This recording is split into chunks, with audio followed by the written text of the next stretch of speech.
Good evening, everybody.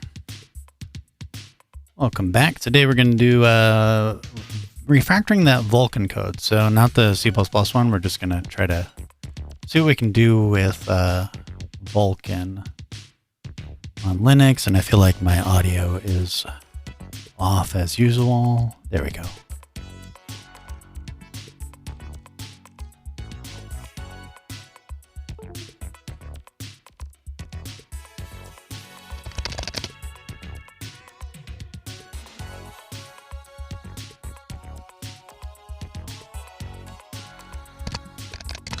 Okay, let me make sure I got the right one.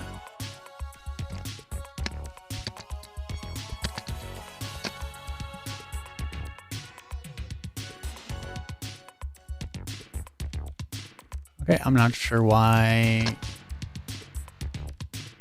it's so dumb, but there we go.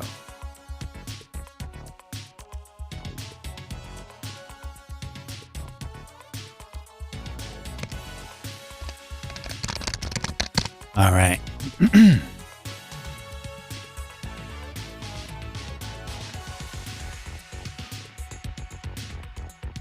Okay, so... Oh, and then let me get a link to this code.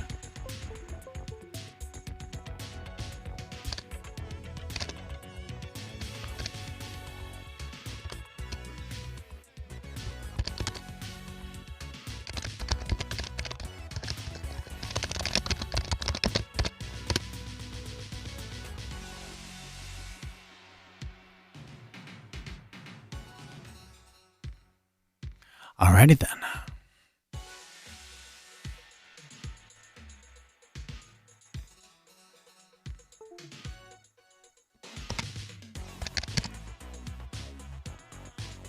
I gotta think if I want to continue this or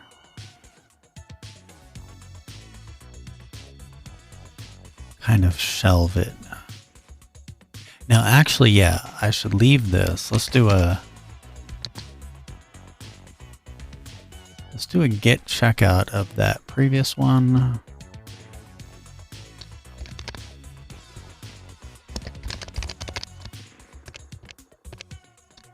That one, and then let's do a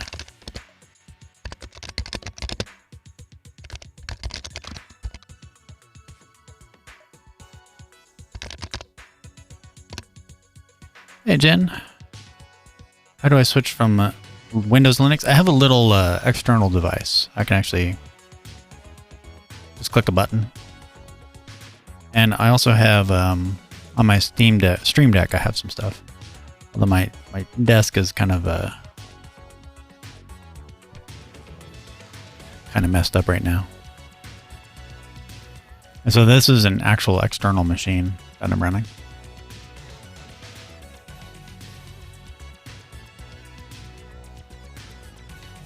Oh, I'm on the wrong one.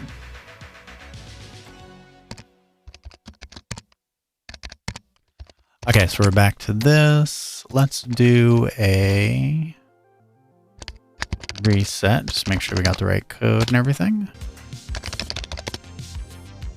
Okay, looking good.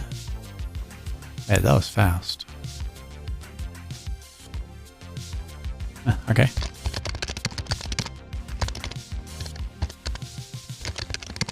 All right. Let's see. Let's leave this alone for now. Because you know there's not a whole lot we can do. Well, let me just see what I can actually get away with. Let's try one of these.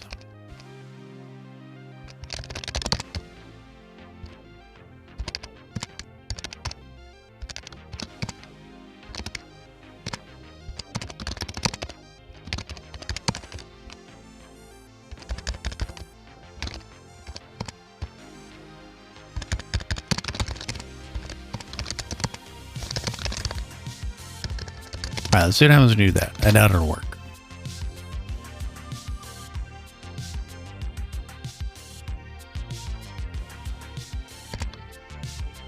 Oh.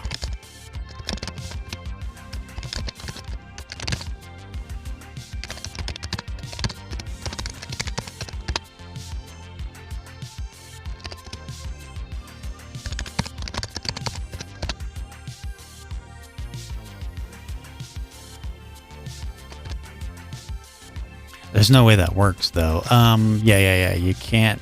You have to do this. Let's try. Actually, I think we can do that.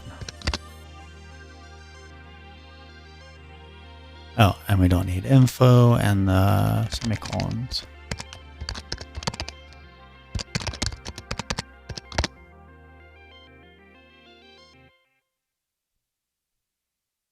Well, shit. If that works, then. Yeah, okay. Confirmed. Right, that'll be the first thing. We're going to go through and just convert those like that. Effectively, I already did this. Hold up.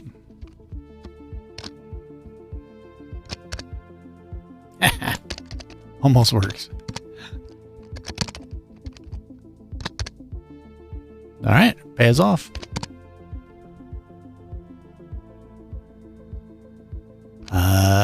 And then we don't need to set that, because that'll always default to 0, in theory.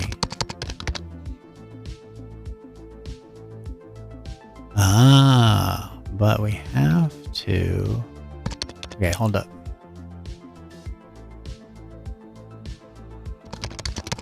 Okay, we'll rewrite this macro.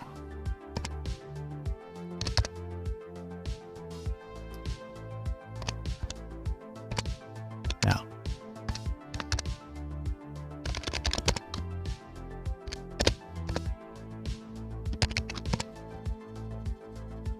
Crap.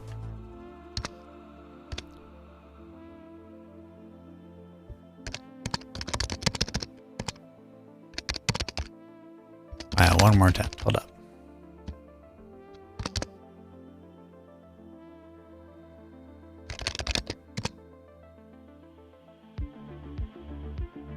I mean, yeah.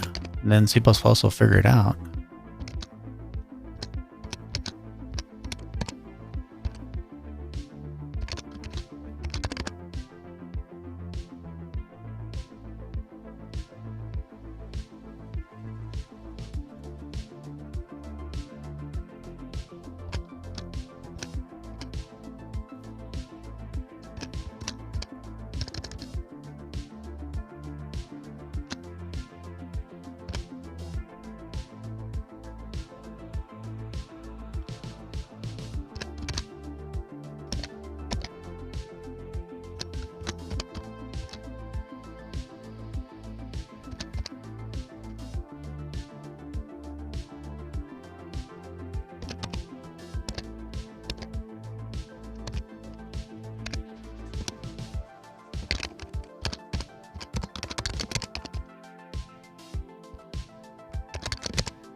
Yeah, I messed it up, but we'll try it again. One more time. If I get this right, then we can do it real quick.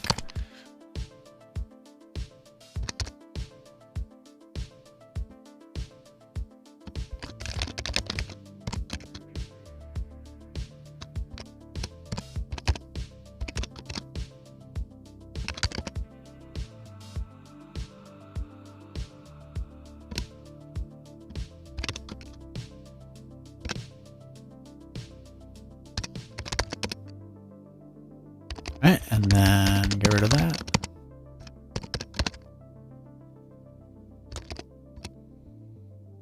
Okay, so then we just have to get the declaration order right. I'm gonna think it's like that.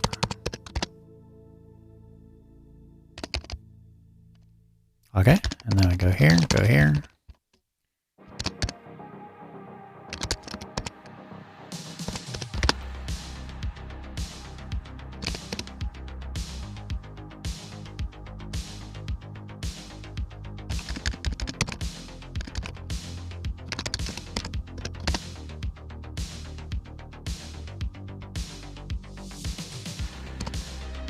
Well, this is at least a bit nicer. I was thinking we couldn't pull this off, but looks like we can.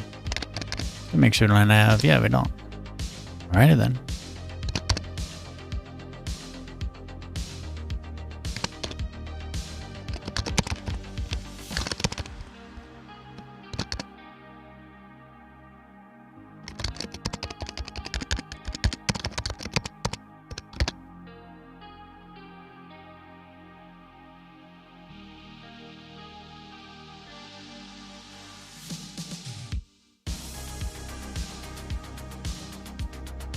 I'm wondering why these don't have this just set as a default.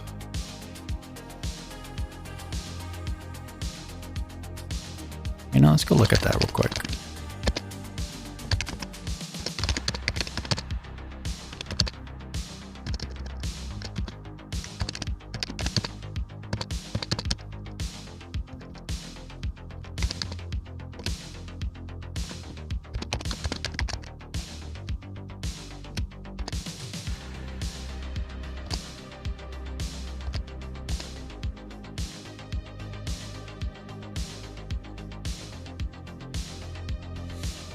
Yeah, interesting.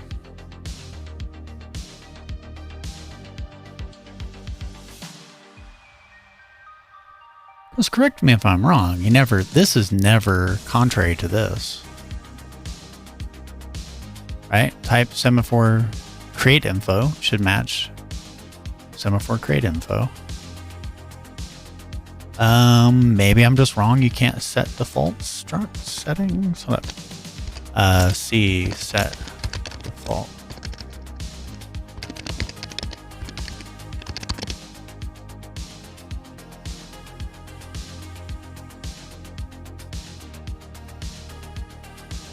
Yeah, it's missing that. Okay, that's why. So if you created a whole bunch of ones with defaults. Okay, that makes sense. Okay, I believe this is going to be the primary refactor. So we're going to have... And we just... And actually, this should set everything to 0. Oh, let's confirm... Hold up. Yep, still works.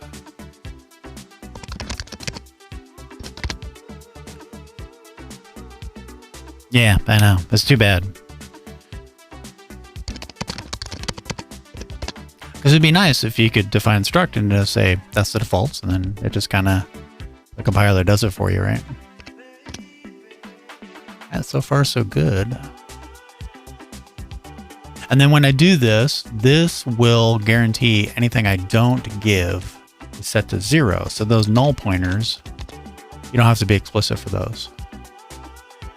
Yeah. Yeah, so we shouldn't have to set any of these to null. Is that true? Is it when you do this with the what the hell is that called? Whatever that's called. It guarantees everything else is set to 0, right? Yeah, that's why POSIX does the macros. Exactly, right. Yeah, and that should be guaranteed to be 0.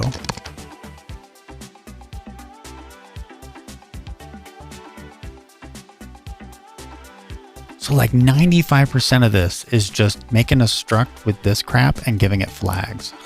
That's so trash. Okay. Not his code. It's just the Vulkan setup is, yeah.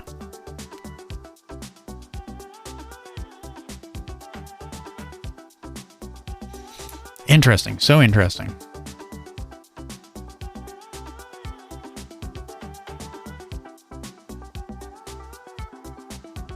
You know what? I think I'm going to leave anything that's not pnext. Yeah. Pnext is just always null. I think to the point where like the C++ version of the Vulkan API just flat out removed it. So, but if it's another pointer, I'll keep it there, kind of for reference later. Like we might add that or something.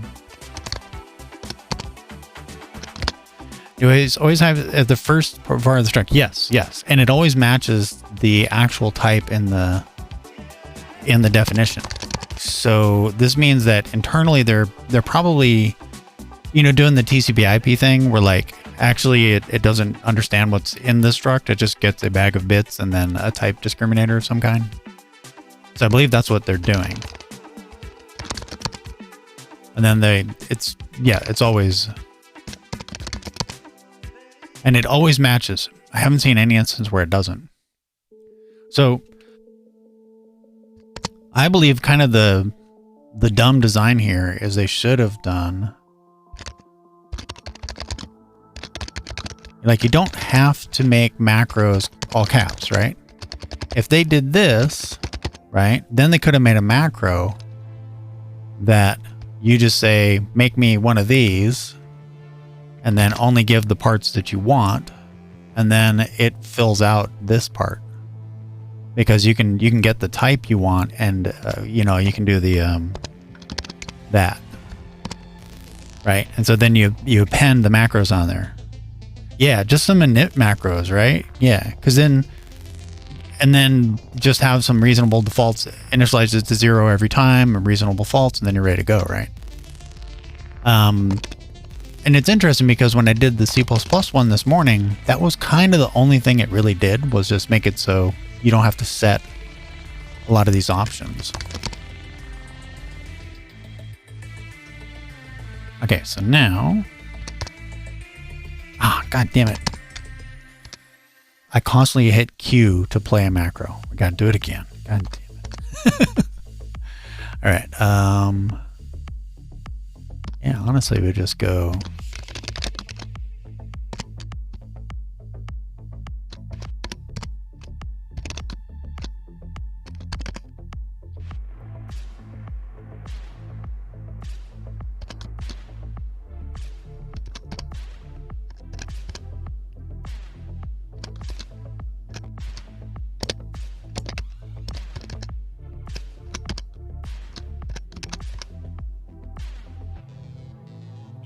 All right, and then it gets replaced with...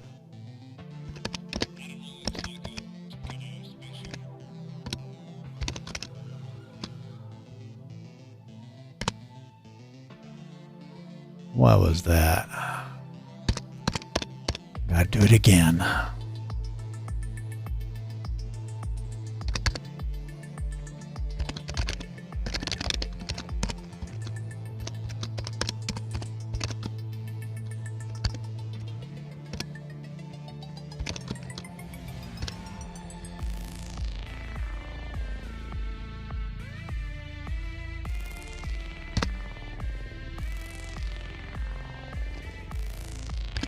Okay, I believe this is actually out of order, so we'll get an out of order. Pthread, utex, mutex, and it. Yeah, you're right. Yeah, that's exactly what they needed. And then the C++ is weirdly, like, not very helpful. It's actually easier just to do this.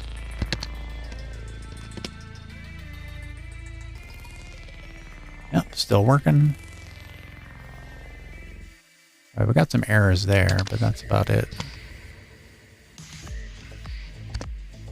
Oh my god, I keep hitting Q. It is so annoying. Oh, what is wrong with me?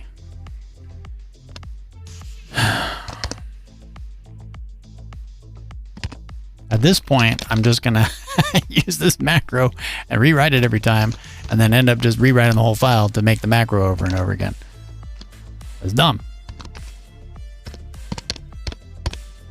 What is my problem tonight, man?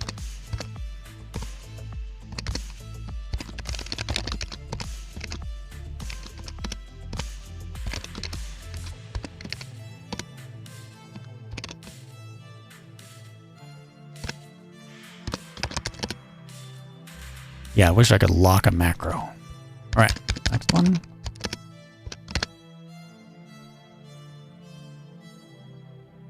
Okay, designator for field. Ah, yeah, this was one where...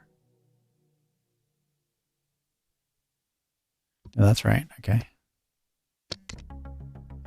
And then we can get rid of P next. That's good. Where's this at? Let's see, value doesn't match. VK semaphore submit info value. Declaration order. Oops.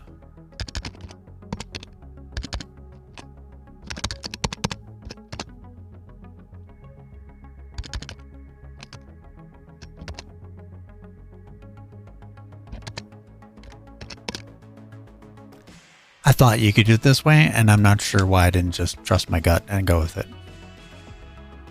Okay. Don't press Q. There we go. Here to P next.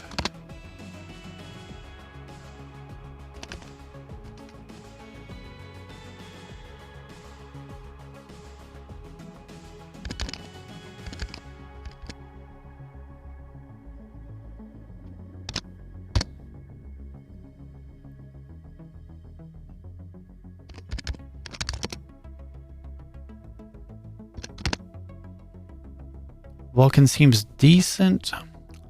I would say if you want to learn graphics programming, it is a slog, right? But everything is kind of like fully structured. There's no like secret stuff going on behind the scenes. You know everything. Like you go through and you configure every part. So you really learn how things go together. So I'm doing this refactoring because I want to learn more. I want to like see, can I restructure it? This is just an exercise to confirm I understand what's going on. It may come to nothing. I may end up being like, oh, okay, I get it, but I need to learn more. But yeah, if you want to get into like, I wouldn't say you need this for game dev. You totally don't need this to go make some games, right? I would say if you want to make games, learning to draw and paint is probably way more useful than slogging through a Vulkan tutorial, right? But if you want to learn about graphics programming, GPUs, which, you know, they're pretty damn important, Vulkan is the way to go, but only the Vulkan C API. So this morning I did the C++ API, and it's like, it's a wash. It's like, yeah, if you love C++, maybe it's better for you, but it's like, it's not much, it doesn't get you much more over the C API. So if you learn the C API, then you're pretty much set, right? And vkguide is really good. Optimization,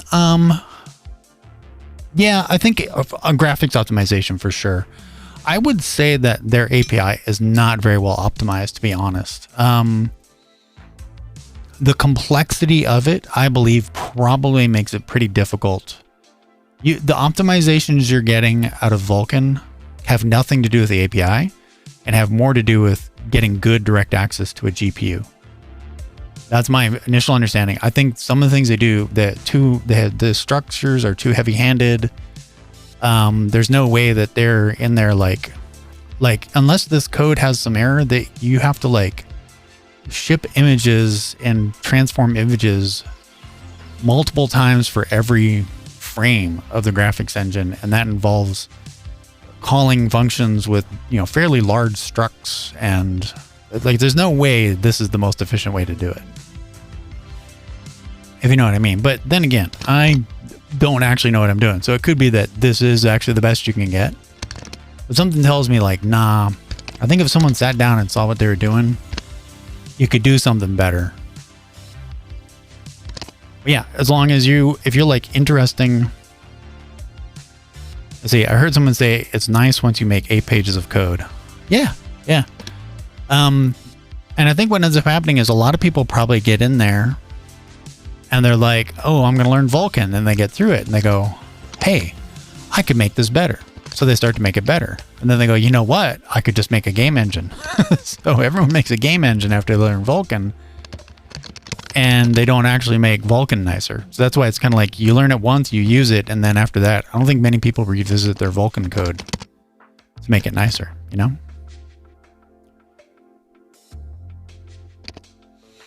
Narrowing conversion from int to int32. Interesting.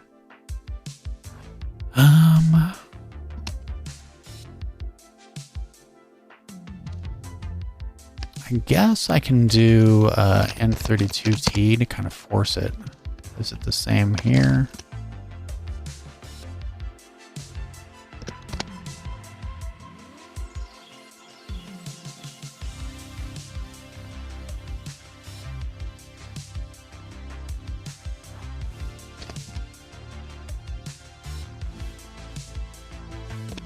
Wait, am I just confused about the type of this? Hold up.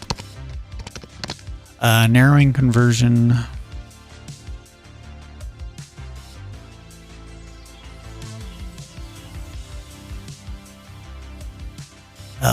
which one is being narrowed?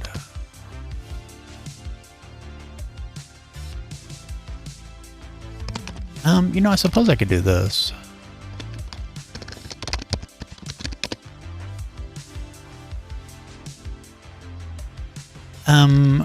Is it UN32T or unsigned int?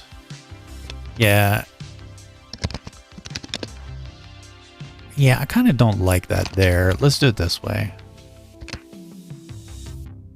Hey, no, but why? Why can't that?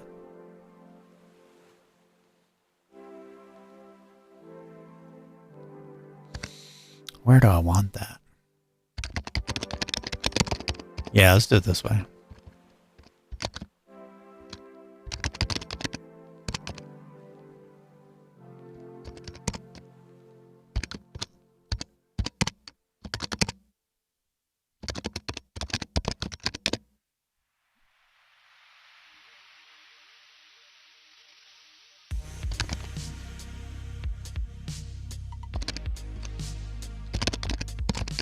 All right, let's do that and that.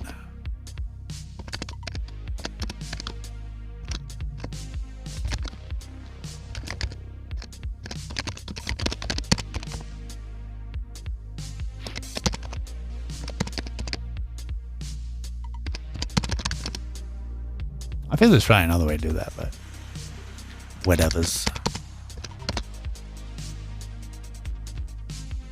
Oh yeah, you can just add a zero and a U, of course. Can we?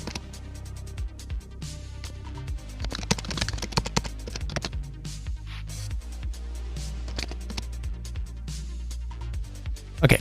Error designator order for field command buffer info count does not matter. Command.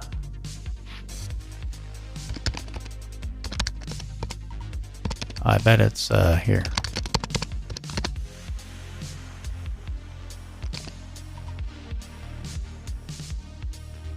Key command buffer infos. So it's actually.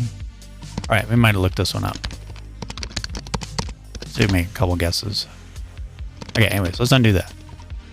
Let's do this the chat recommended way. How you doing, RCR? How's things going?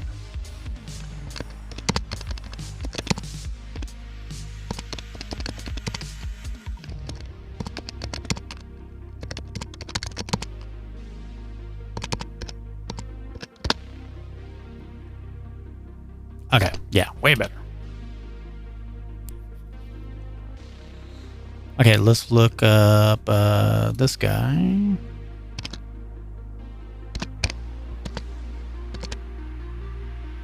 And I had the docs like up here.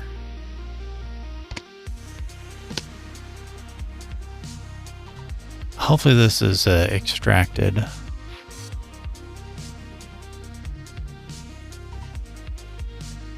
Command buffer. Okay, so the command buffer infos, command buffer count come before the signals. Yeah. Hey, Comrade Soul, how you doing? Oh yeah.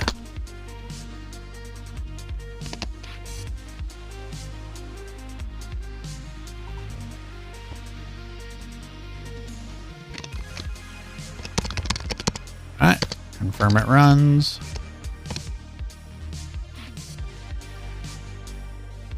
Yep, all good. Okay, so from now on in the tutorial, this is how we're going to try to hook things up.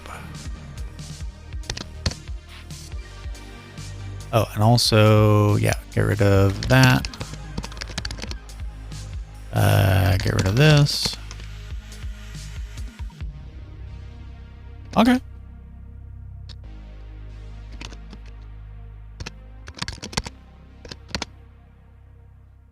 Okay, then we'll hit the VK engine and kind of chunk that up.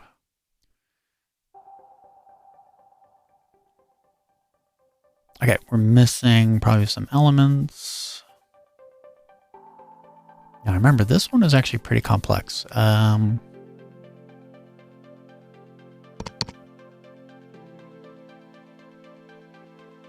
Oh, let's get rid of that first. Rerun this.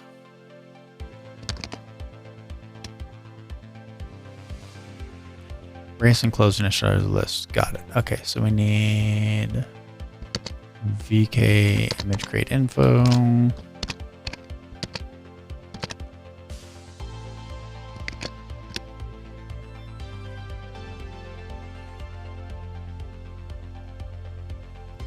Let me do this real quick. Be a bit easier, I think.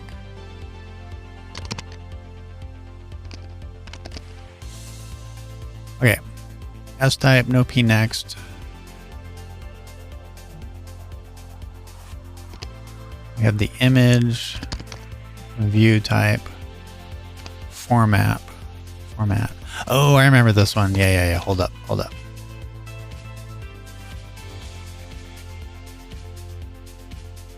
Oh, no, that's right. No, I gotta go back further.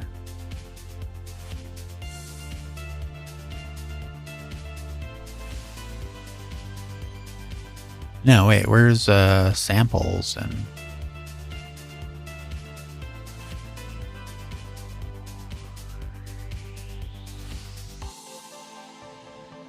Wait, where's the sub resource range? Huh.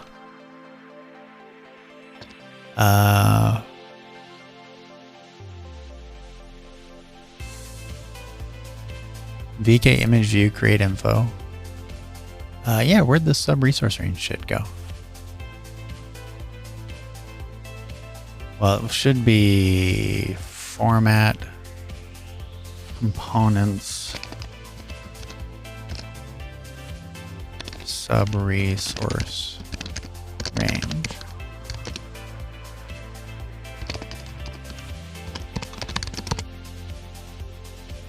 Yeah, that's part of base MIP level. I'm not sure where it went, but okay. I think my macro is a little too aggressive. Okay, here we go. Error. Either all initializer clauses should be designated. Oh, yeah. But we can do... not this way. This is not the way. This is incorrect.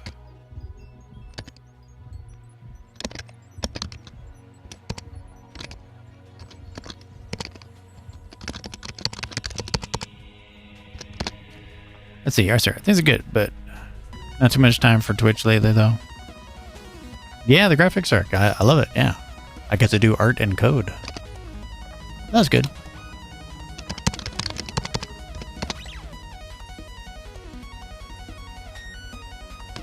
Awesome. Okay. Order for field. This match order declaration is research range. Got it. Okay. Okay, so image, view type, format, sub resource range. Okay, so this is the part that's off. Man, I wonder why I can't. Yep.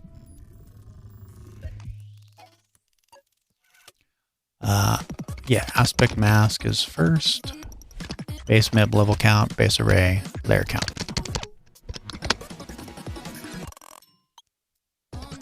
Okay, perfect.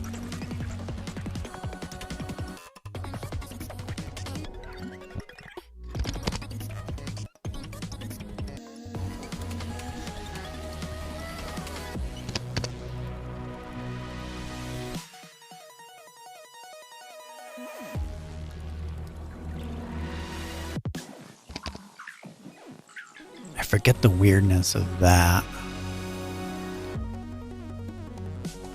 Yes, okay, so this we have to do slightly differently.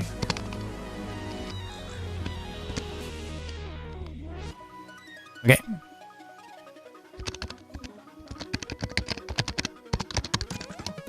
We have to do it that way, then modify it, then return it. And make sure it keeps running. Yep, still running.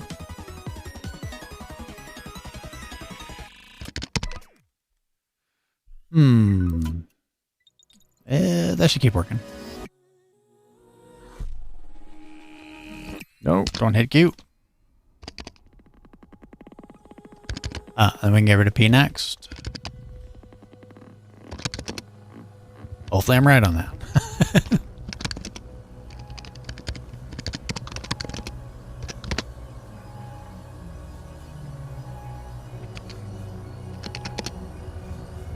Okay, that's amazing. I just want to let everybody know. I did a whole session this morning trying to do this exact same thing, but in C++, and it took 5 hours. And this only took 45 minutes.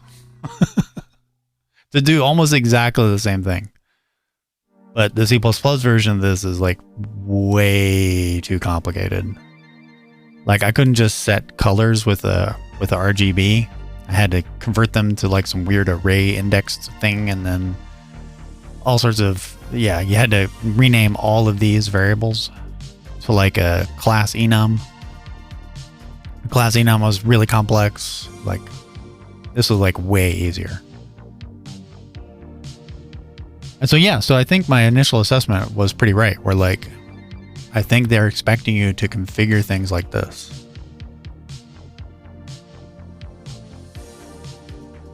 Okay, very interesting. All right. That's the first file down. All right, let's see if we can go. Let's look at VK. Let's take a look if there's any other low-hanging fruit. Descriptors? What are we doing for descriptors?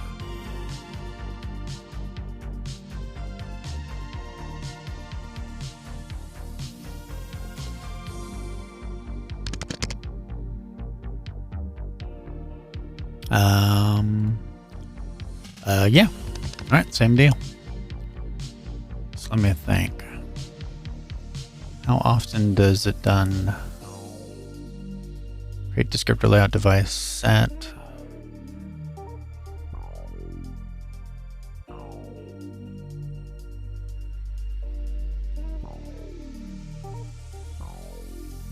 Kind of close. It's kind of weird that it's done that way.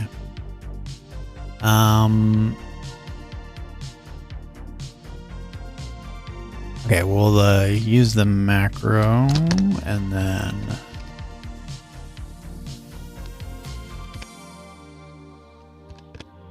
undo.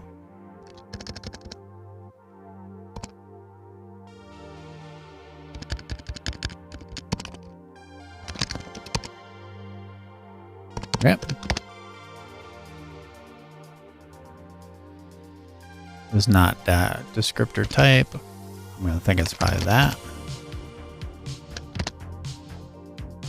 Binding then type or type then binding. Okay, mostly just cleaning this up. So then it'll be interesting to get to the VK engine, clean it up and then refactor it. Okay, so now this, let's do info.s type.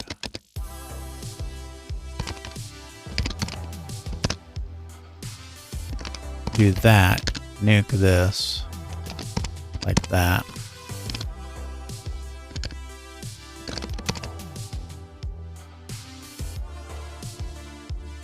Let's make a new macro. Let's call this one B. This one's gonna be different.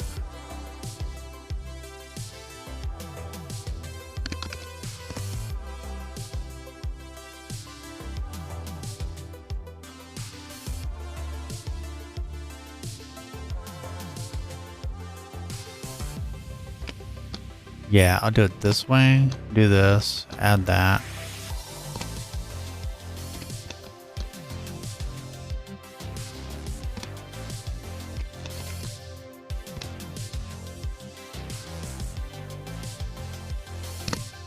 Okay, so that's the B macro, and then I'll just come up and delete that. Flags is here. Pnex is actually used this time.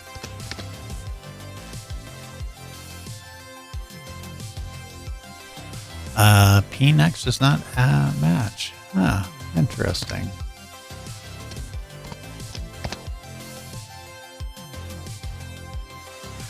binding count.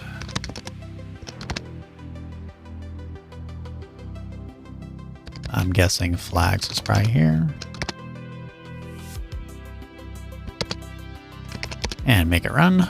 And that's fantastic. All right. Small gains. Small gains. Let's one line that. Right, what do we have here? Okay, first thing, do that, do this. Get rid of that.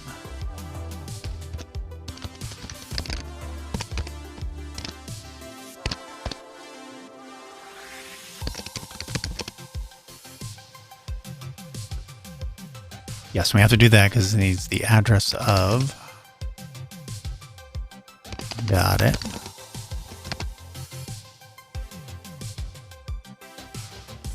Request for flags.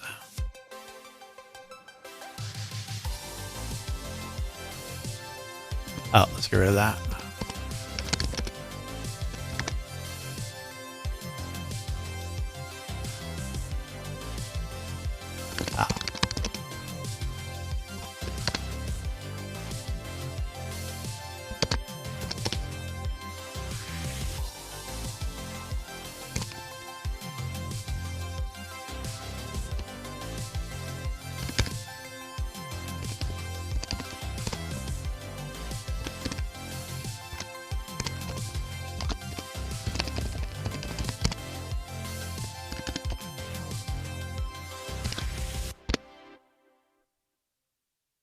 Not sure why it keeps missing that first line, but that's fine. Whatever.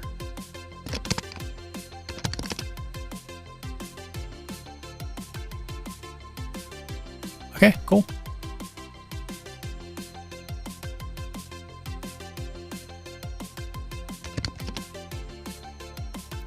Now then, pnext that are null, we can skip.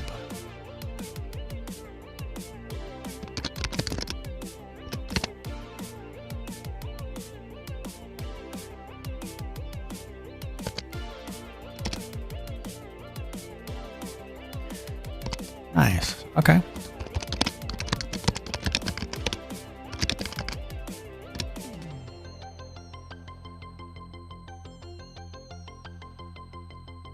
Let me see. Images. We did initializers. We did descriptors, right? Yeah. Okay, let's look at images. Oh yeah, look at that. Look at that.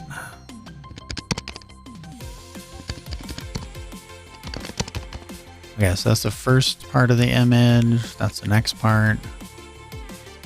This one's going to be this macro. Nice.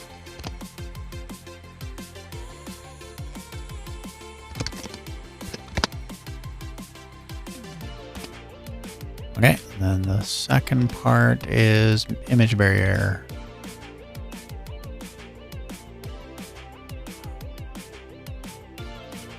I suppose you could probably do this. Is that relying on anything? Nope. Go here.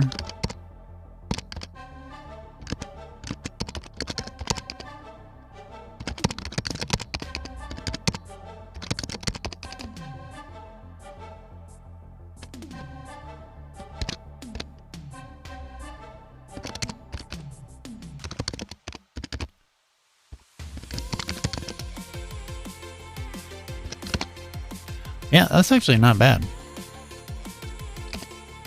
Alright, designated order does not match. For image, or it's just easier to just go look it up.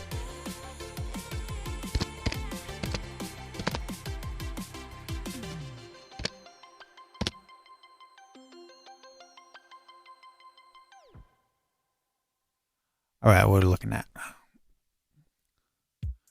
S-type. Source stays mask. Source access. Destination stage. Old layout, new layout. Image comes before sub-resource range. All right.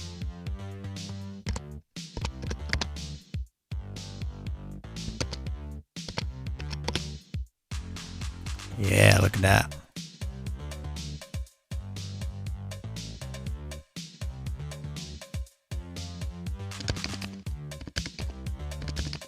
Now this is quite the monster.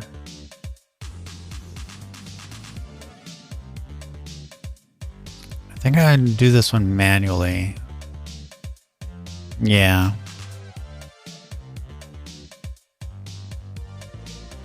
Gotta go here.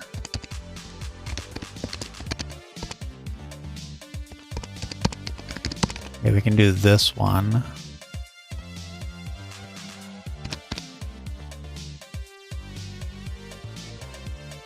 Wonder why. Huh, weird. Anyway.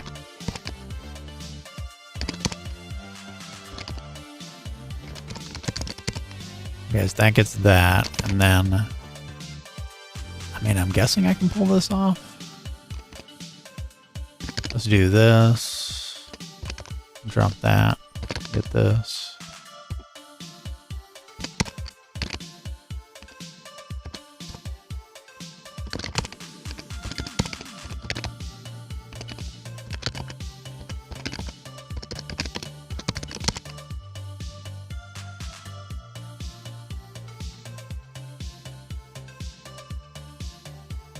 Interesting.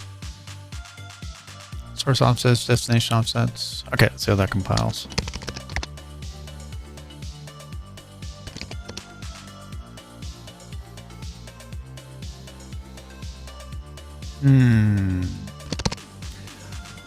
Yeah, let me see. Okay, so this should be this.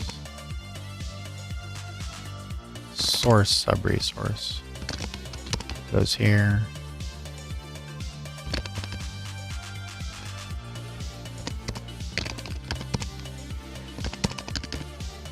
And this should be destination resource. Oh, this should be equals. That should be equals.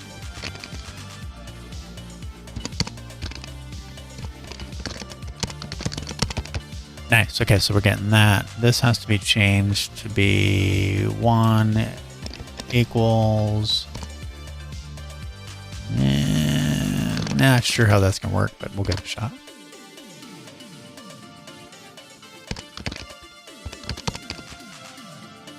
All right, source offset 1.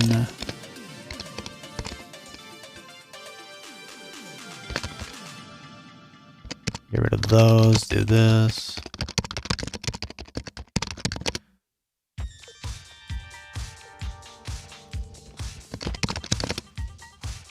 Interesting. It makes it so much easier to read, man.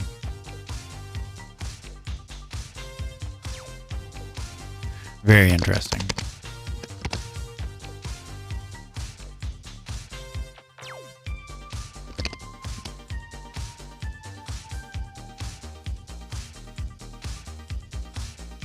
Let's see.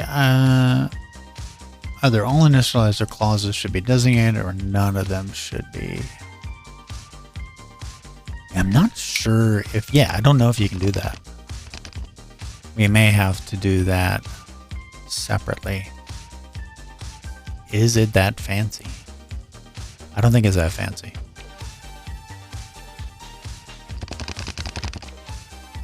All right, we have an ad starting soon.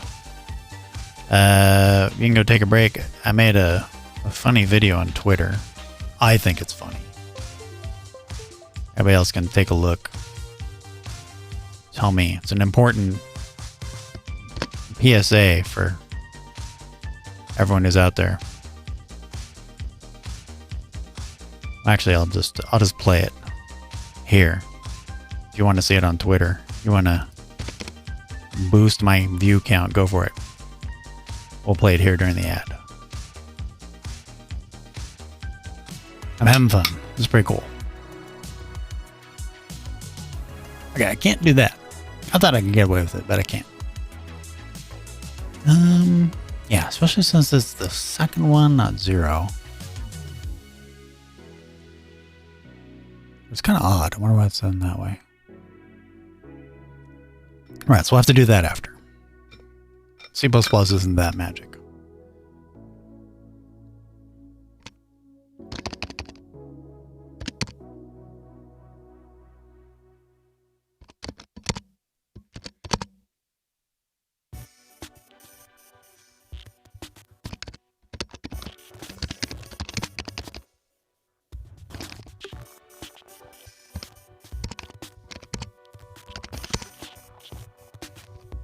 Suppose that I can, yeah, I'll do it this way.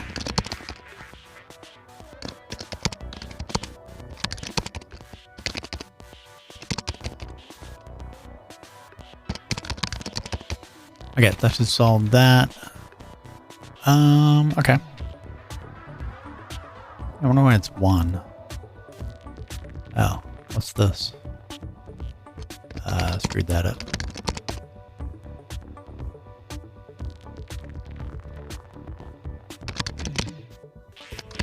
Okay, let's see what we can do. Okay, so designator order for field MIP level does not match. Let's see if we can just like move it and get lucky.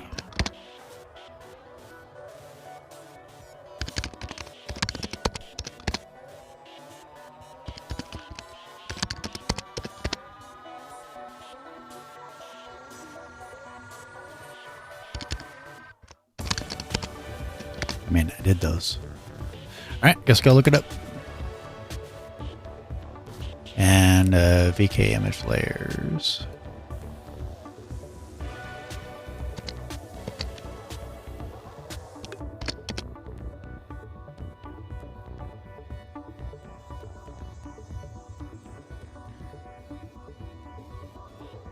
All right, it is aspect map, MIP layer, base layer, layer count.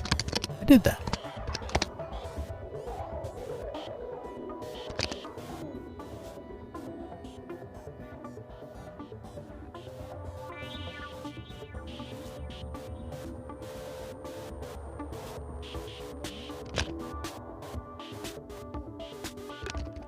Is it actually complaining about this? That's interesting.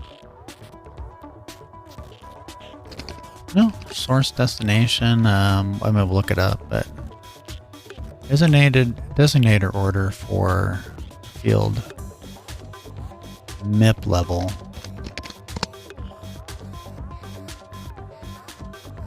VK image subsource subresource layers. Yeah.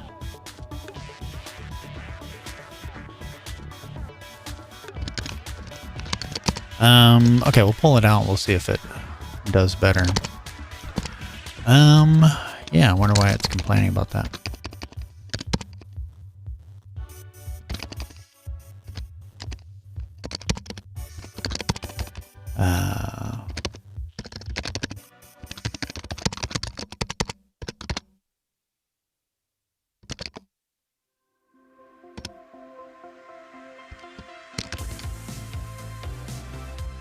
Okay, let me just see if they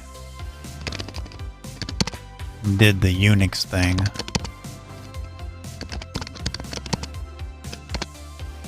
Destination source. No, yeah. Okay, so then for some weird ass reason, when it's inside another struct, you can't do it.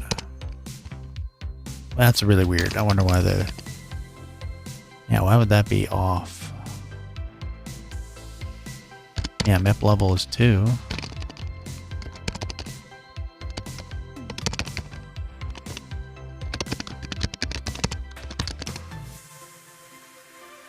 The MIP level should be there.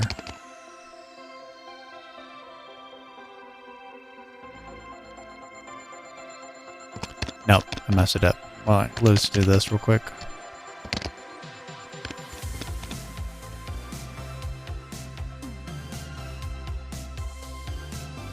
Okay, so we need to keep that and then grab that, do this, get this, get rid of that.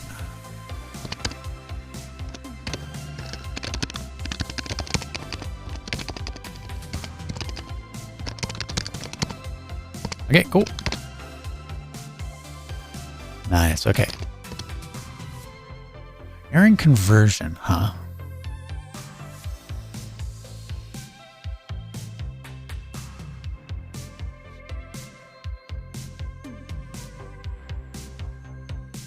Interesting. I wonder why one is UN, the other's not.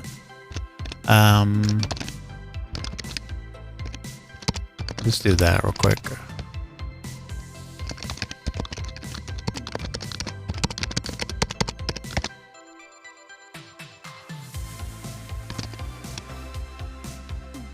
Okay. Annoying, but that's whatever.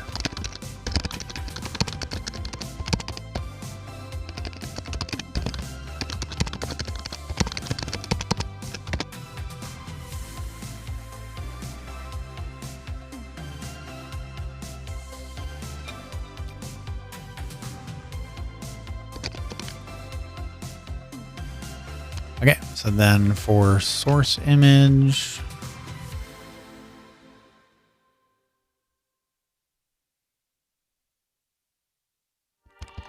okay, let's look up this one.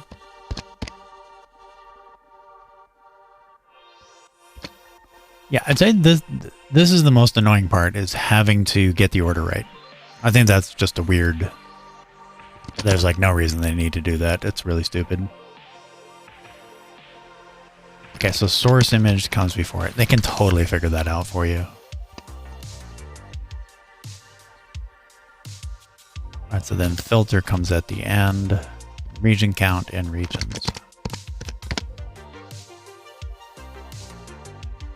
Alright, awesome.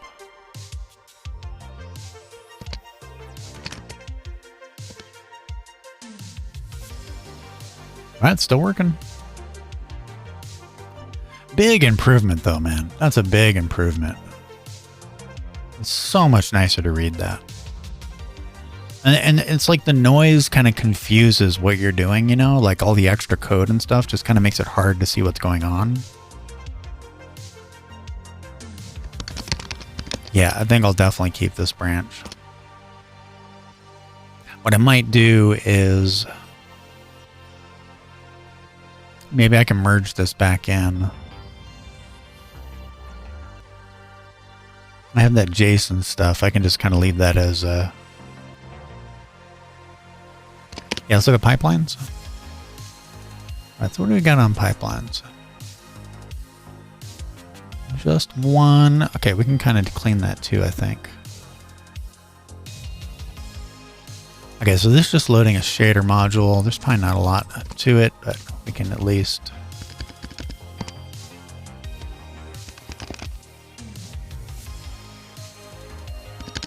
yeah, let's put that comment there. We need to keep that comment. All right.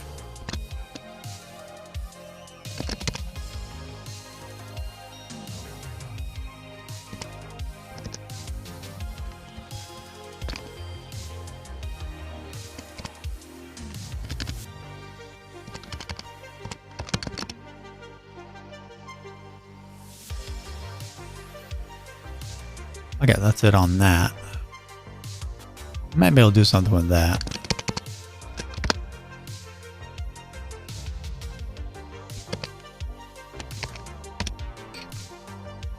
Alright, cool.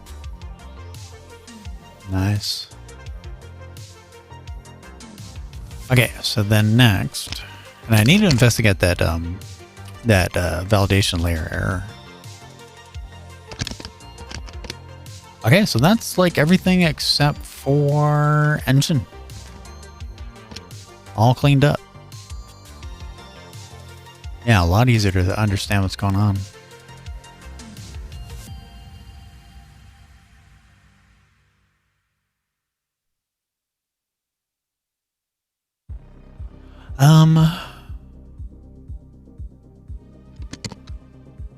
Can't I do that? Let's see. Yes, I can.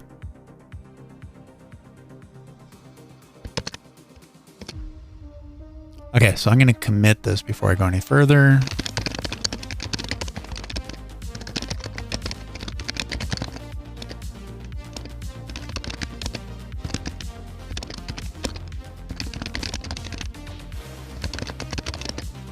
the hell is that crap called? Struct descriptors? What's that feature called where you can set it with a key value? I'm gonna have to ask it. I ask the AI. I'm gonna have to be a vibe coder for a minute.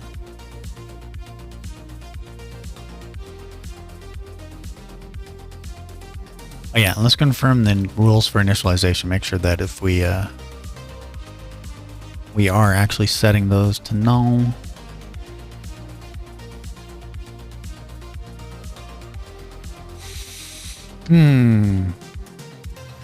Struct key value initializers.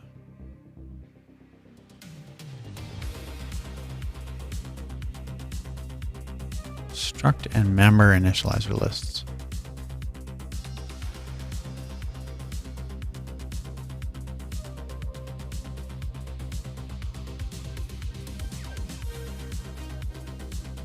What is the official name of that thing? No. That's all constructor stuff. I'm gonna have to ask the AI. Unbelievable. I should know these things. I just Googled for Google. All right, I'm done. I'm not a programmer anymore. Designated initializers. That's it. I just Googled Google.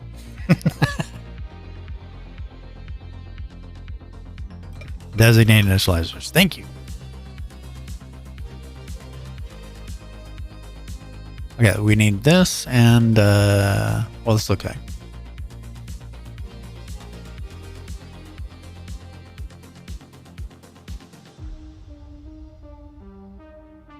Well, no, let's look at designated initializers real quick.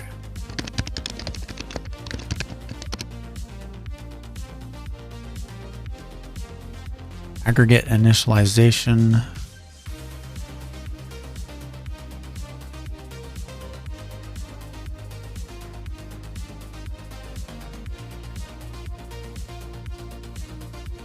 With designated initializers. Okay.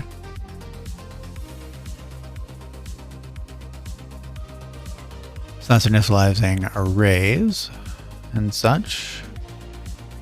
Right. Forms 3 and 4 known as designated initializer. Each designator must name a direct non-static data member of T, and all designators used in the expression must appear in the same order as the data members. Right, cool. Those are done. Each non-static data member named by the designated initializer is initialized from the corresponding brace or equals initializer. Designated initializer can be used to initialize a union. Elements for which the initializer is not provided are initialized the same as described above when the number of initializers clauses is less than the number of the default member initializers. So that should set it to 0. Yes, here's our example. Okay, CX and CZ are initialized to 0. Yes, that's important because otherwise you're screwed, man. You have to set everything, even setting it to 0, which gets annoying. Can be used with const expression as well. Well, that'd be interesting. I really want to do like the week of const expression. Okay.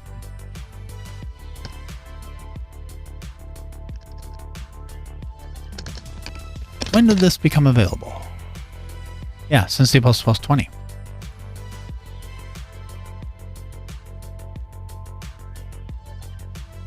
That's aggregate. When did these show up? Not too clear, but let's say.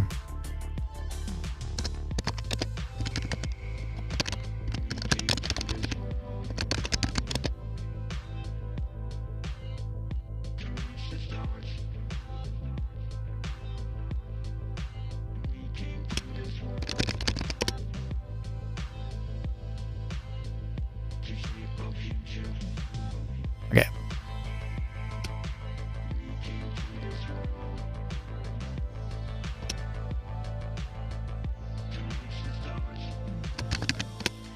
Nice. It took C++ forever to get it relative to C. Yeah, C's is real nice. Like the way C does it, it almost can work as like key value pairs, like key value function calls and stuff. It's really good. One of the more frustrating moves to change of moving C to C code. Yeah, yeah. And in C, correct me if I'm wrong, C, you know, they don't care about the order, how many. You could set like one, you can do two that are totally out of order and set a third one. Like, it's very nice in C. This is still better than what was being done before. Like, before it was, you know, I mean, a lot of repetition, kind of difficult to see what's going on. This is nice and succinct, pretty simple. You don't have to set everything. I could possibly cut a little more, but we'll just leave it. We'll leave it like that. Okay, now the big one, VK engine. Yeah, this is going pretty good. I like it. Okay, so we need to see first. Let's look for any of those. I don't think there's any of that. Yeah, okay, so we're going to fix some of those. All of those we're going to fix since we're on a roll.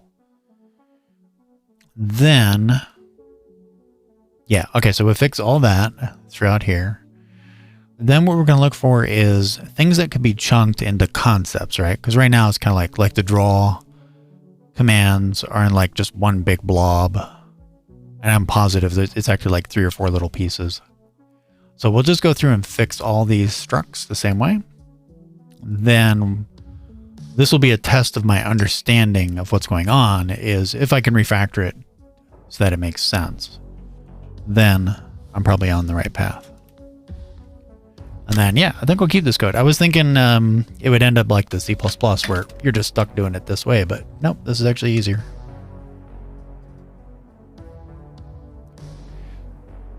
And do list initialization. Very nice for building static jump tables. Yeah. I mean, C is definitely the winner on that. I was saying the same thing. I'm like, this is a C API, and I'm positive the way they designed it is these are like key value pairs to a function, right? And so that's what they're probably designing it for, is C, where this is like super easy. And well, C++ isn't bad either. Yeah.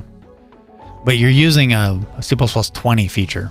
It's time. It's 2025, almost 2026, folks.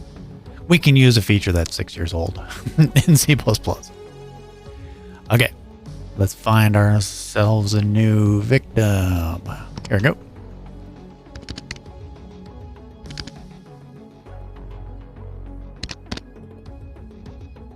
Not sure why it does this, but whatever.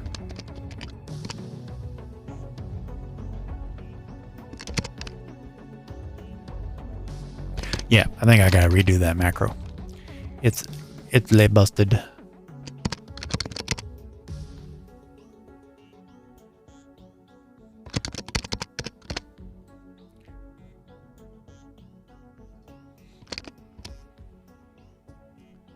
Okay. For field swap chain count. Usually comes before. I'm gonna make a guess.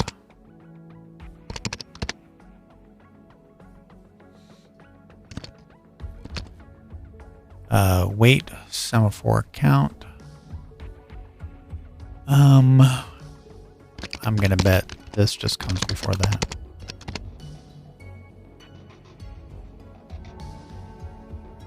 Look at me learning. Look at that.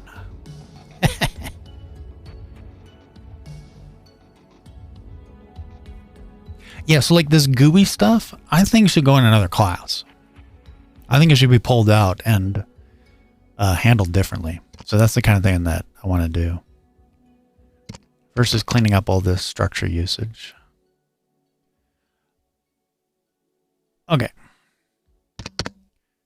We're going to make a new macro.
All right.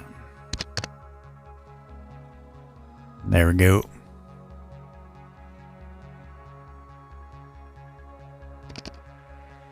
Okay, let's get that to compile.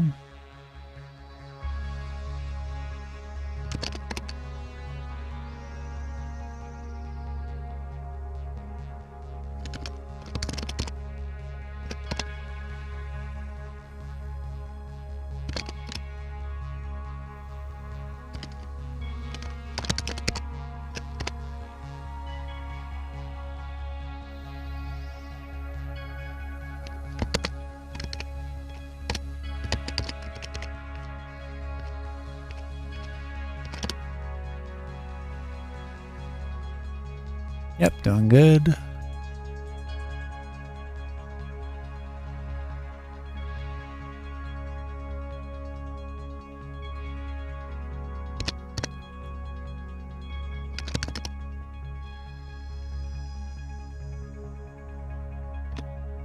Ah, hold up. I gotta do that.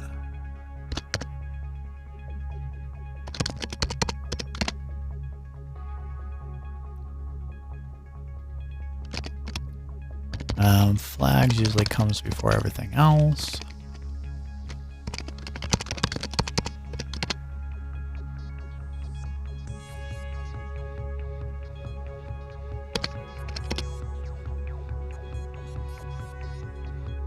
Nice.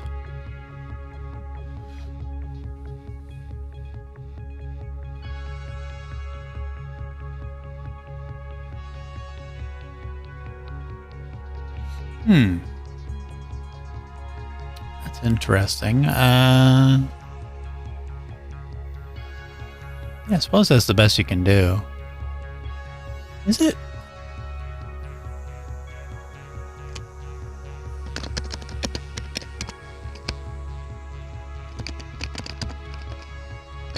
Can you do those?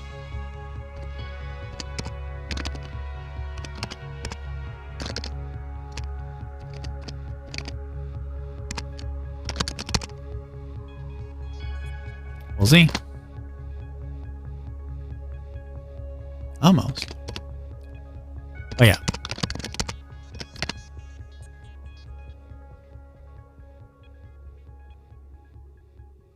I don't know if that's going to produce the same result. I'm assuming that's, yeah, I'm just assuming that's like an integer, and you're just doing bit ops on it.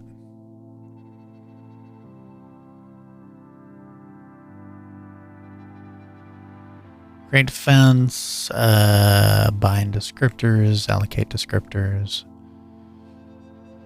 All right, cool. Got a new one.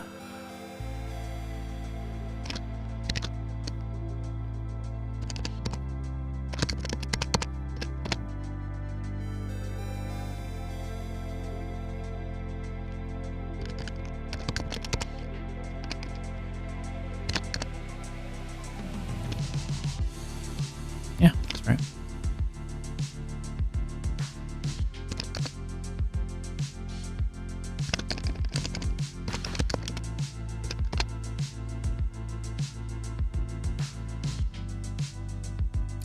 Oh, actually, I could do that a bit more. Let me see. About that much. Yeah.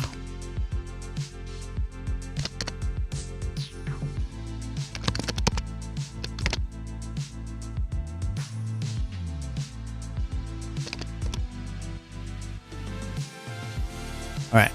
Field destination set. Let's make a guess with that, but I suspect.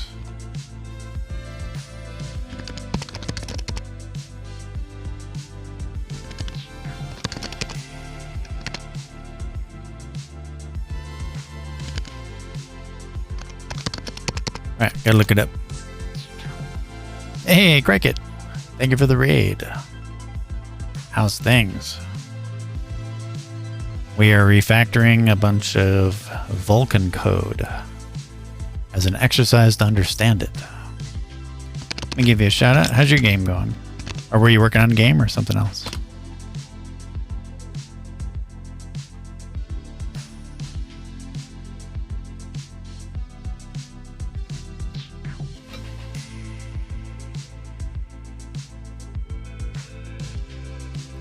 Time to look it up. Oops. Going great. Just getting some simulation work stuff done for the multiplayer. Nice.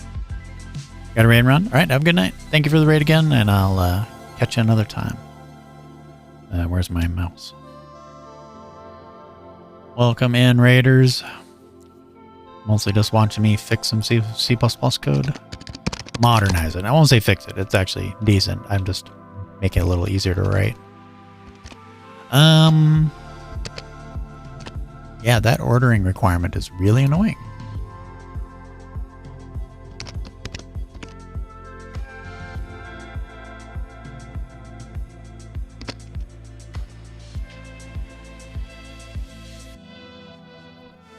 All right, what do you want? S-type. The destination set should be at the top. Binding. Descriptor count, descriptor type. Key image info.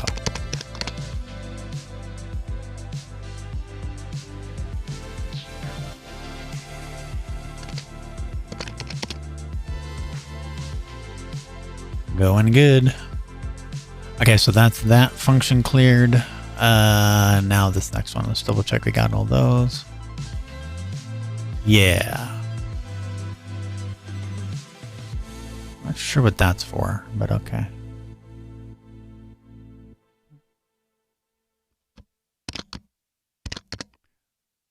Okay.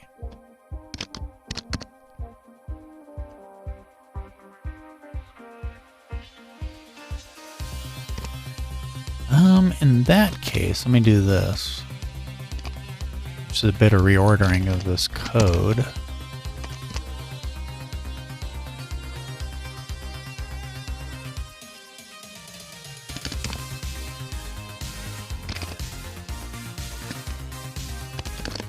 right, I might change up the music.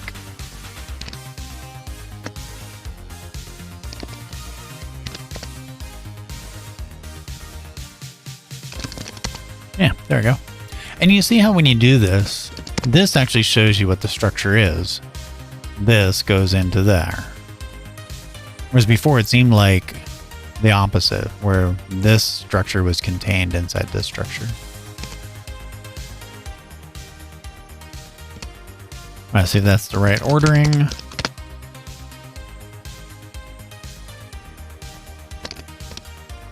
right, we got push constant range.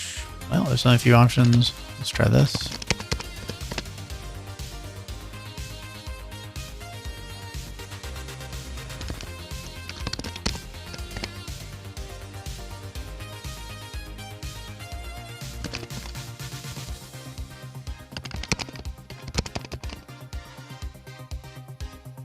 Actually, I should have just let the initialize. There we go. Okay. I'm a little bored of the music. Let's switch it up.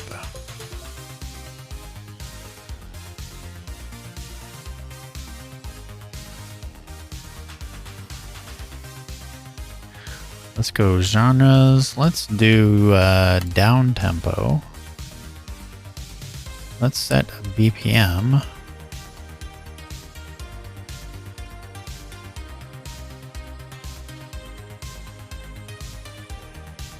Around there.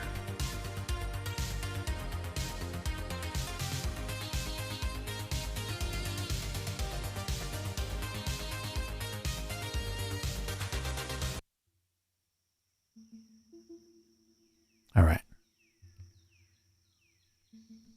Hey, Dusky, how you doing? How's things? I'm just doing some fun graphics programming. If you got questions or anything, go ahead and ask.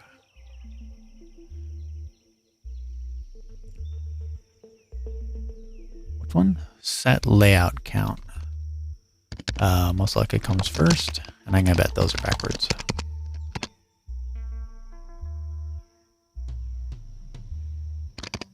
I'm gonna bet you anything it's this. We can get rid of that. Came here from your last Twitch video, configuring your GPU with a JSON file. Yeah, that one. I showed everyone that one here too. It does work. I can actually pull it up if you want to see it. If you don't believe me, I can run it. It's kind of wild. I don't think I'll ever use it. It's mostly just to see if you could. Push constant range count probably goes there.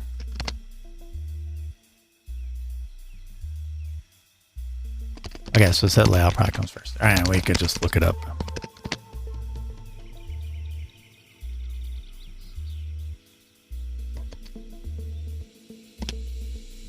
All right, cool. Wild. That works. All right, next up, this one.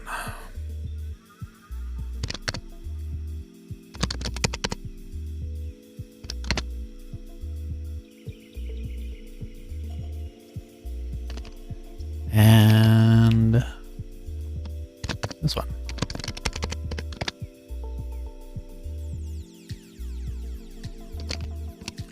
All right, stage. Well, it's probably just that. We can get rid of P next as well.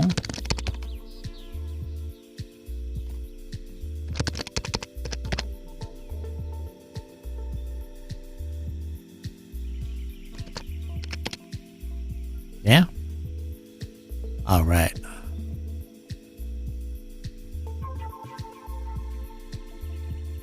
And this is the kind of thing where I feel like this is a couple of concepts that can go in like a function or two. I think the next move would be to start pulling these up into like functions, trying to give them a name so we can sort of like think about how that would work. Yeah. All right.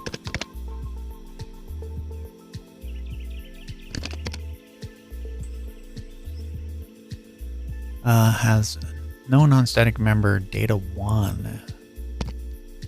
Oh, okay, we have to do it.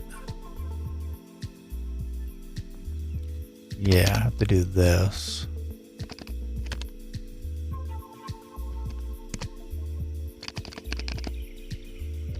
Get rid of that.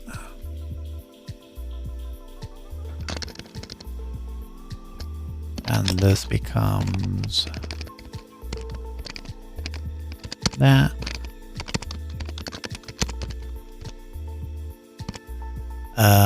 Now they're not. Last time I tried this, it didn't quite work, but we'll see. It seems to have issues with some of the nested types.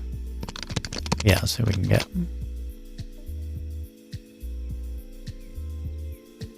Oh, yeah, we have to do that and that.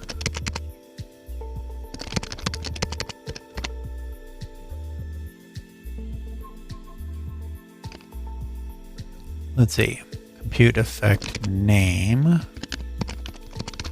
Probably comes up there.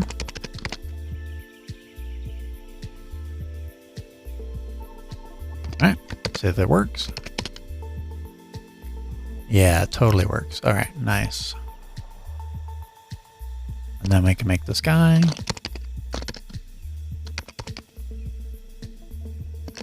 Okay, same thing on the data. So I could probably do this.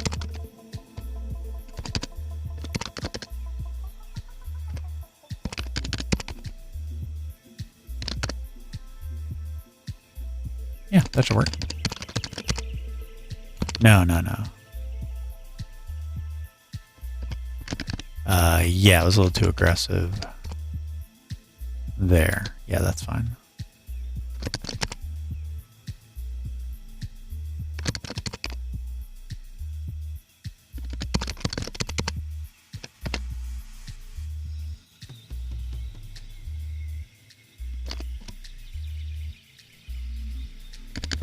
Alright, so name comes first, usually.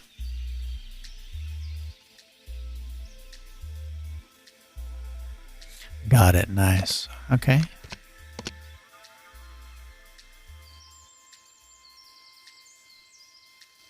Okay, yeah. Once we clean this up, I'll continue with the tutorial, and I'll just keep doing this.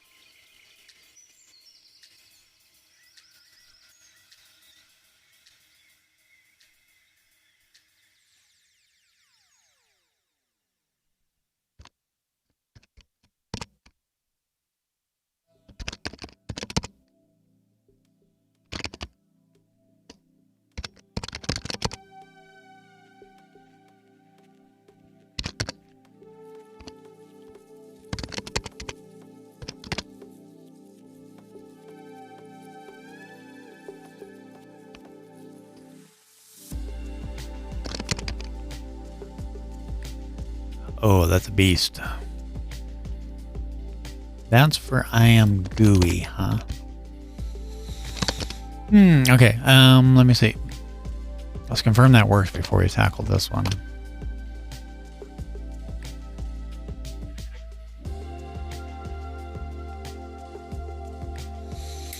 Yes, let me see.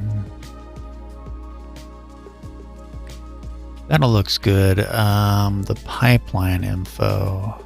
Okay, yeah, let's do... Actually, we can probably do...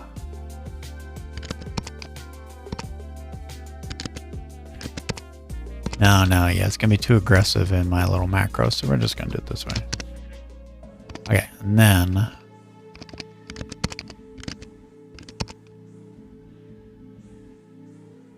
we can go like this. Okay, and we go here.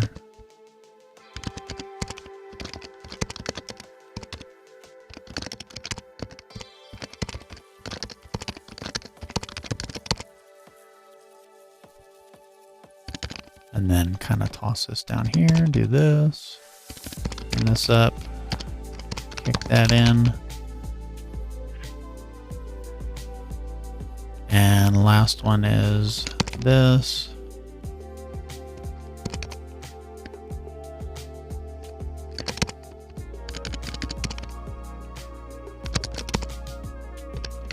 So much nicer to read, yeah. Oh, I don't need that.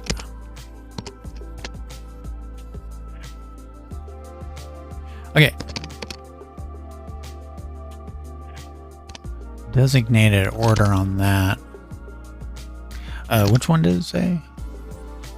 MSAA samples. And I'm trying to move it up.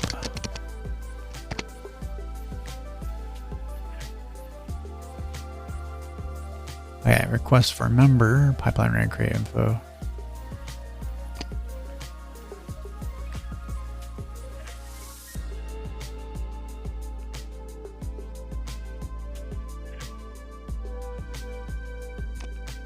Ah, I need that.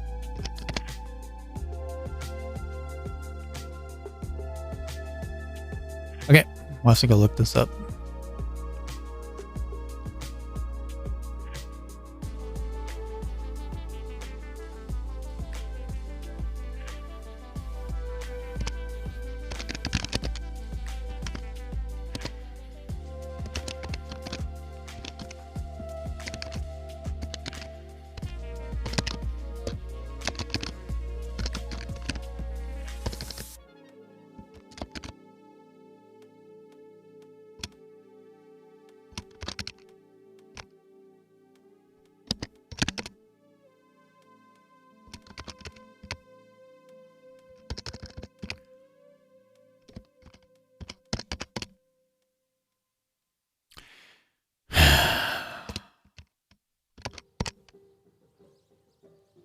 I think I've fixed that 50 times and just never right.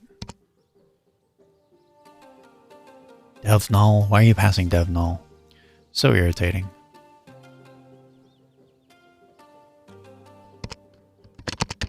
I gotta go look at it again. The most basic features, you can't get it right.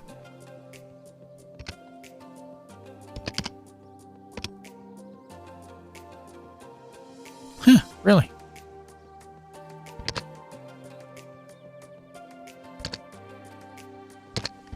Well, let's just make sure we're looking for the right thing.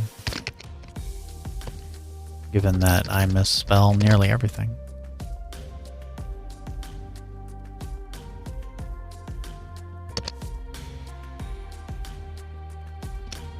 There we go. Okay, where are you defined? Let me think.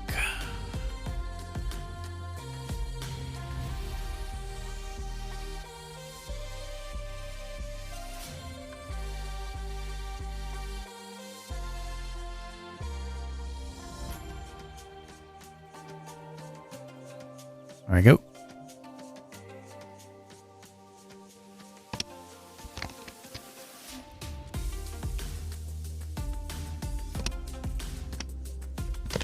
Let me see.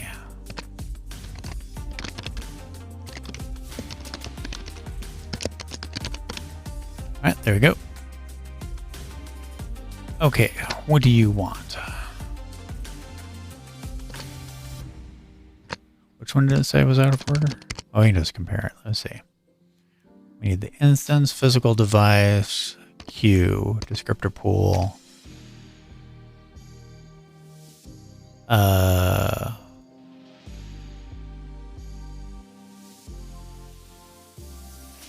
Oh, min image count. Okay, min image count, image count.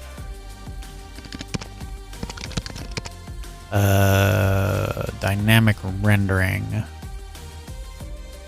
comes after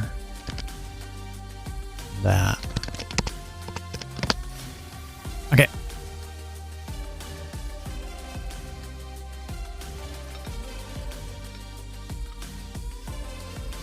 All right, we got designator order for use dynamic rendering as well. Oh yeah, that's right. Okay. We're good.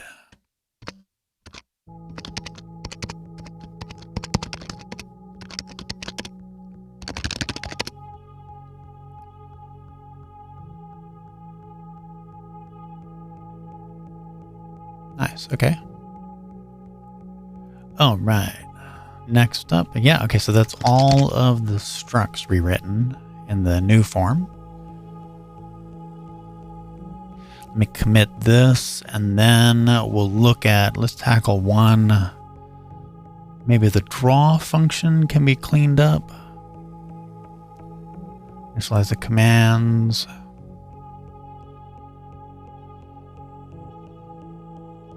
I'm curious about this vk check as well.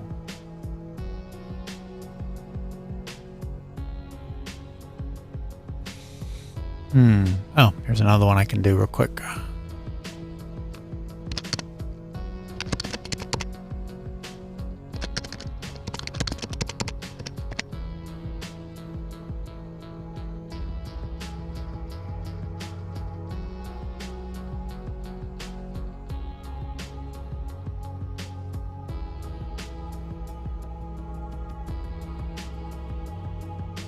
Yeah, see, I'll go and look at image create info. It seems like the first way to simplify a lot of Vulkan programming is to just create like a ton of these default initializers, which was what my JSON experiment was really about. Was could you create some sort of configuration that you can say, just make me the image view create info for this part of the thing, and it just sort of like figures it out, and then you just alter it a little bit. So being able to do that, and then being able to kind of configure it outside of code or in code, either way, you don't have to use JSON. You could just have like, you know, like a hash map of structs that have defaults, right? Yeah, interesting. Oh, let me get this committed.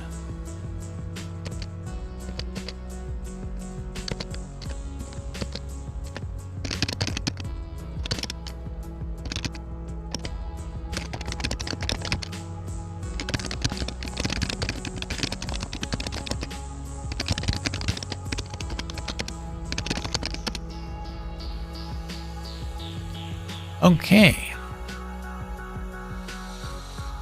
Now, what is something that looks like it could be a few things?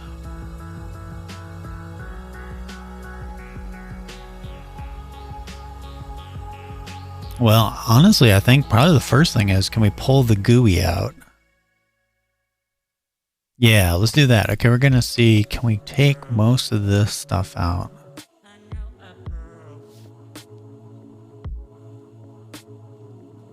Let's just do a simple convert to a separate module.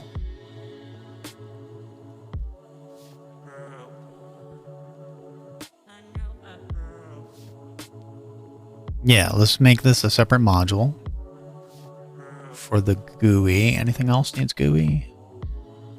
Immediate submit. That's going to send it to the...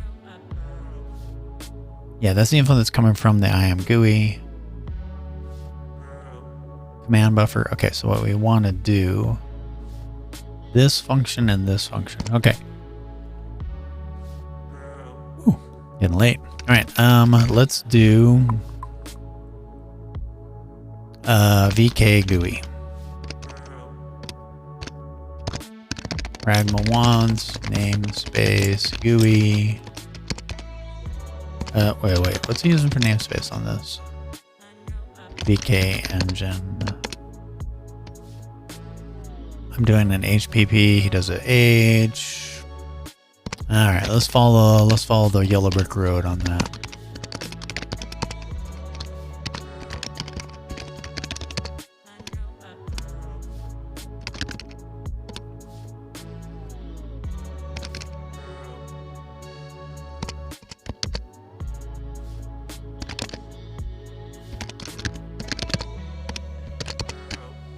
Okay.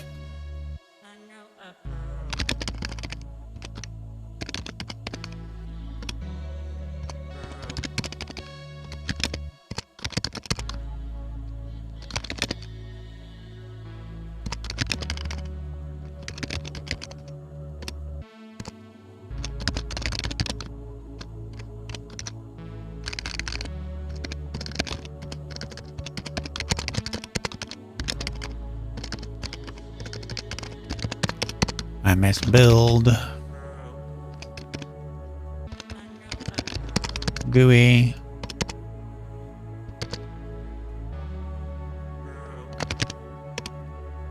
All right, there we go.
All right, cool.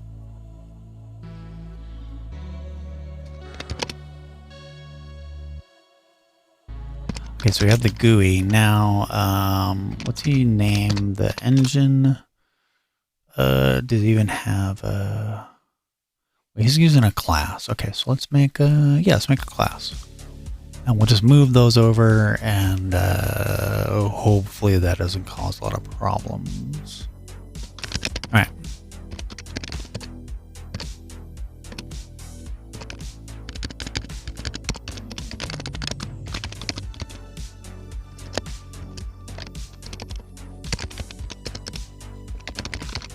If you're just going to do public, whatever.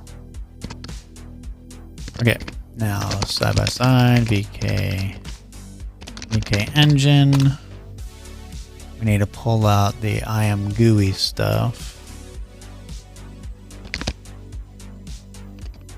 Put this in the CPP file, rename it. Yeah, interesting. Okay. Wrong file. Actually, I'm probably going to need to work in both, so let's do this.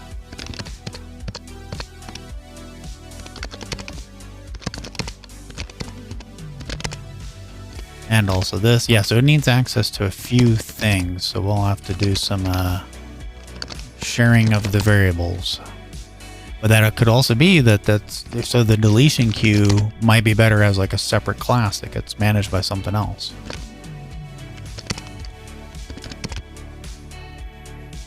Okay, and immediate submit. That's interesting. We'll have to figure out where that should live. Okay, so now I'll go to here. What are you looking at?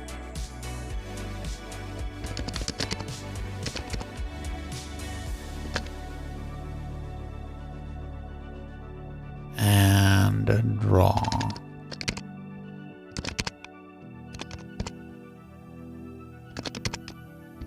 And we'll just make it public for now.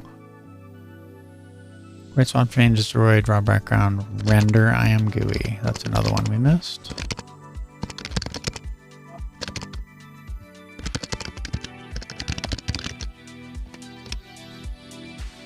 Okay, that will have to be... Yeah, okay, so we did this. We go here. All right, we got advertising coming in, folks. We got to help the billionaires. They're on the ropes. So make sure you spend like 3 minutes, only 3 minutes watching the ads. And don't Google for how to avoid that. Our billionaires are a precious resource. So make sure you keep their yachts running. I'll see you in 3 minutes.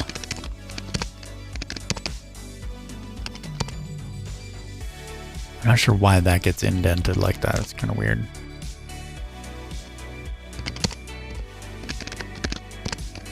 All right, there we go. That's fine. Okay, we got to pull that out. Now we're going to have to connect all of that to something. All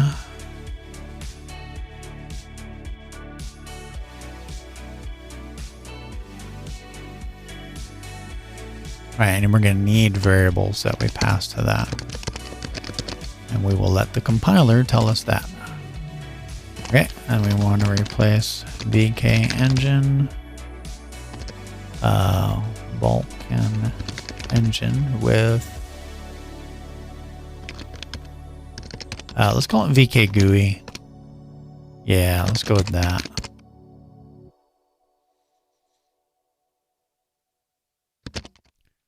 Okay, and then we'll just do include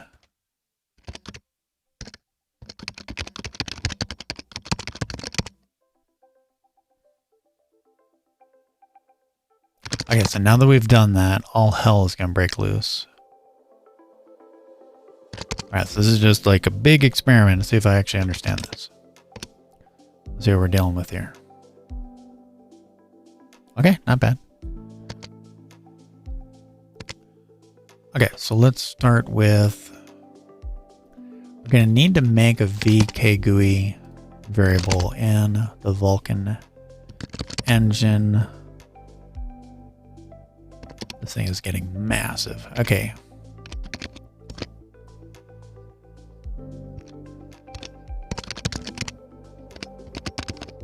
Okay, and then we initialize it with all that stuff in the constructor, I'm guessing. Giving it references to this stuff it needs, which is like everything.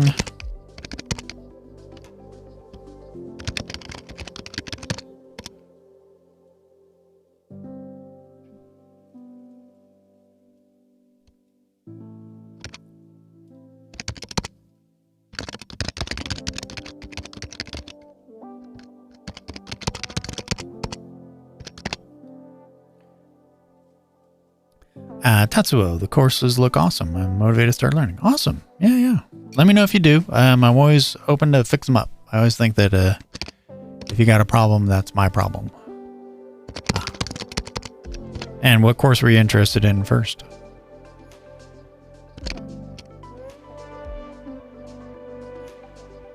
Okay, cool. So we basically need to bring in... We got some options. We could pass those variables to a init IAM GUI. When we render, what do we need? We just need a command buffer.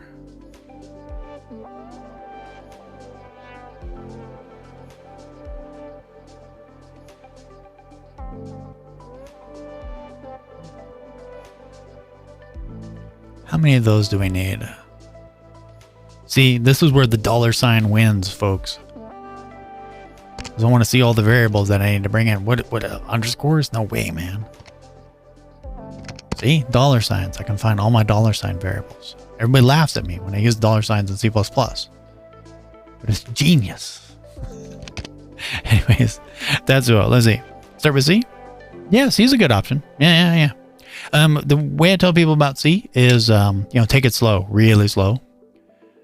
Use like vkguide and GDB a lot to make sure you track the memory. Because in C, that's the thing. The memory management is what you're really learning. Manual memory management will save you mountains of pain later. Even in a language where it's very managed or it's very controlled like Rust, just knowing how it all works helps you deal with errors, understanding why, say, Rust does its thing, and so on. And then from C, you can do like so many other languages, right? Because like so many languages inherit syntax and style, ideas, flaws from C. So just sitting down and like learning C is like a good start. But I will say making stuff in C is fun, but there's better languages these days that don't crash on you all the time and hand you loaded chainsaw foot guns to cut your legs off with. Identify an undefined address. Yeah, just turn it all on. Yeah, turn it all on. RCR, do you know if that's available on Windows yet? Because like Windows is the killer for that. I tried to add that with Clang and just all kinds of weird errors and they just don't support it. Yeah, just I'm kind of curious. I should try it. Don't be afraid to use libraries with C. Yeah, totally. Yeah, don't limit yourself on like have to hand code it. I mean, if you want to learn how something is made, hand coding it is the way to go. Thus, what I'm doing now.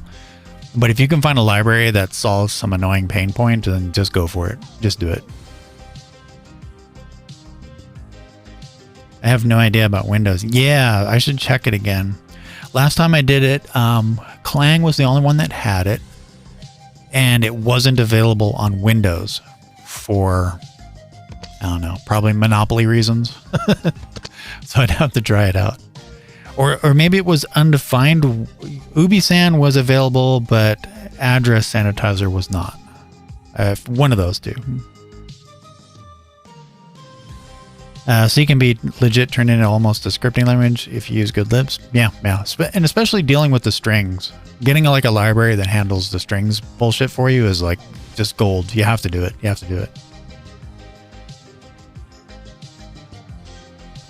Okay. How much are we bringing over? We need device. You know what? I'm going to make a list. Let's do this. Are we going to...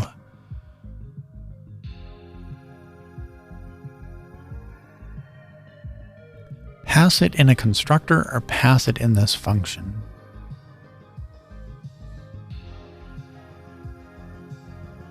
All right, let's look at this. Let's do vkguide. All right, we're doing this. Okay, so far it needs device, window, instance, chosen GPU. Maybe I just passed the whole VK engine in. Yeah, that might be the go. Graphics, Q. Yeah, is that going to be like, all those variables are public? Yeah, maybe that's what we do. We do this. Then during the draw and renders, do we need that? New frame? No, because I think once you pass that to IamGUI, it just has access. Render info. Yeah, okay, let's just pass the whole engine in. Problem solved.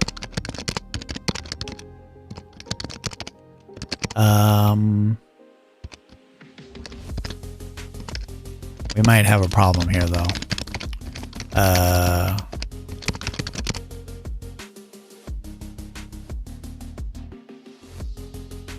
All right, we'll see how this goes. I might have to do some forward declaration bullshit to make that work. Vulkan engine reference engine.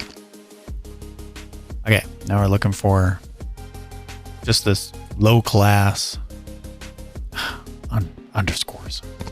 Dollar signs is where it's at, folks. I'm telling you.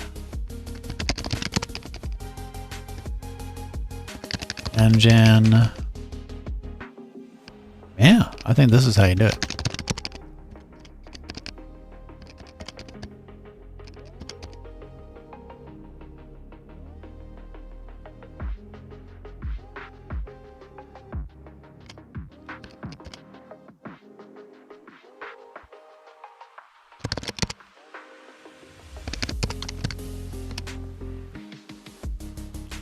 Okay, I'm not sure who is going to need the forward declaration. We'll see.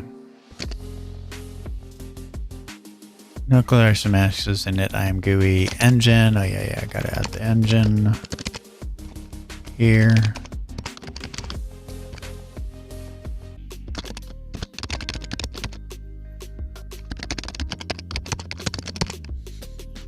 That's gonna be a problem. We'll see what we got.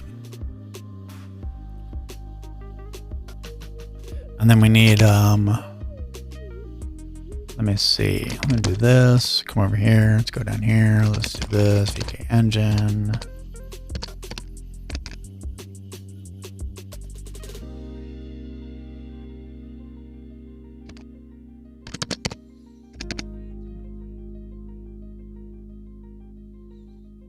Okay, so I'm needing, I'm guessing, yeah, these.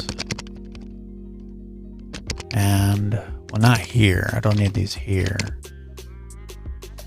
I need them here. I don't need that there. And these. Also, why are these like this?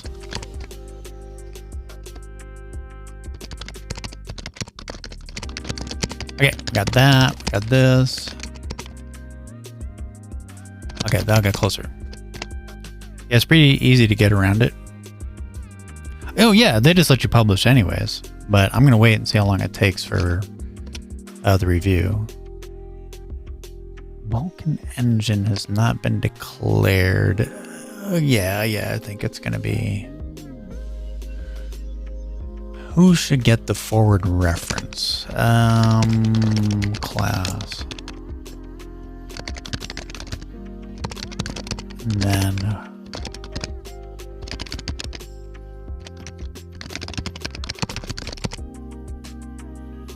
I also might be getting that wrong.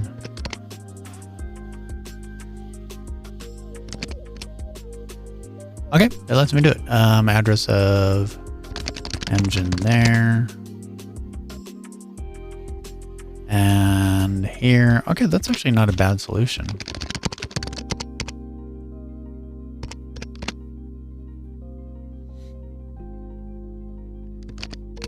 Okay, we need a VK initializers.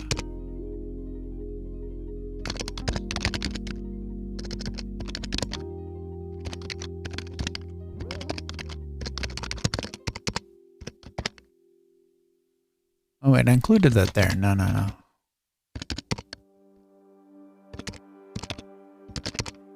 Where would I include that? This should be initializers. There we go.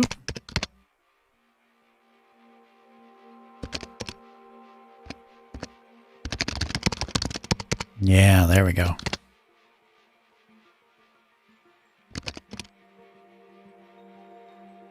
Engine was not declared in the scope. Okay, so the draw GUI needs to have the engine as well. How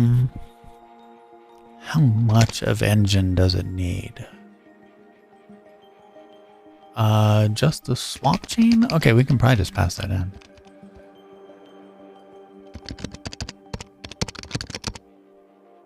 Swap chain extent. What is that? VK engine.h. Swap chain extent.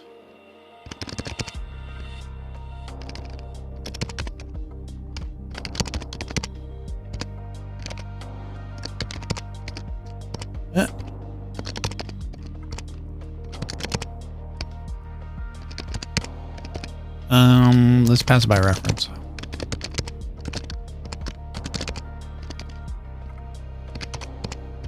Because I don't know what that is. I have to go look at what it is. Okay, we go there, we go here, come here, do that, go back to the engine, and draw I am GUI with swap chain extent.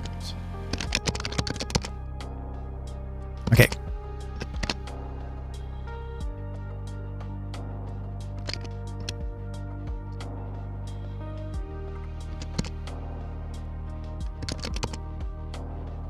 Okay.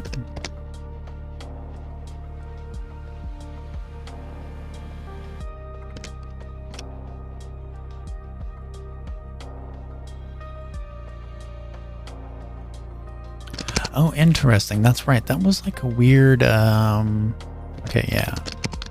We need to pass that in as well.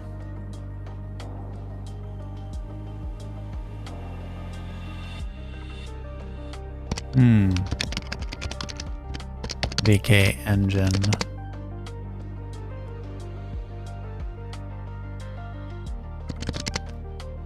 Background swap chains. What are you? Background swap. No, effects. Yeah, what are you?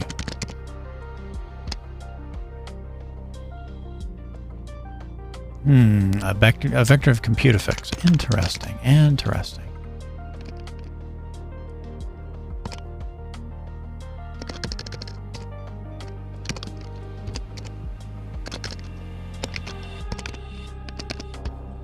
Pass it in. Set it as a config. Okay, we can shuffle things around once it's working. Okay, let's grab that.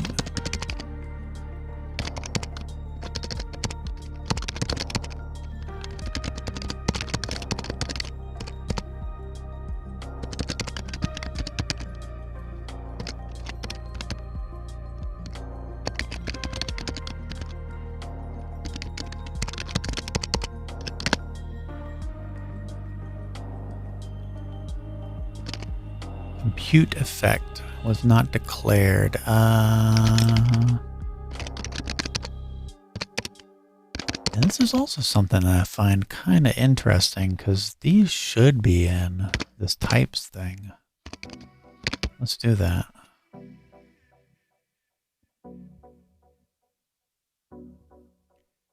Yeah, I feel like all of these should be in here.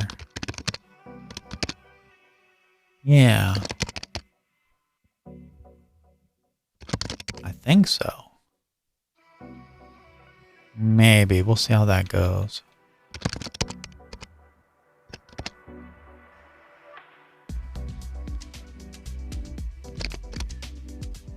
Alright, and we need and current background effect.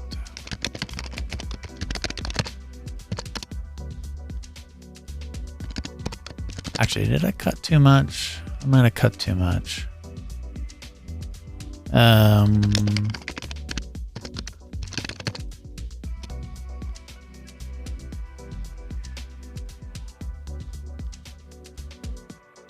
Yeah, this should go in VK engine. That's just plain old data, that's fine. And the type.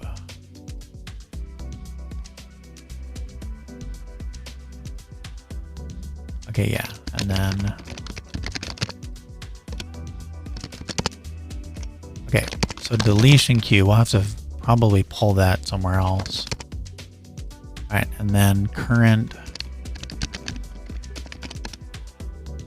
It's an integer, okay.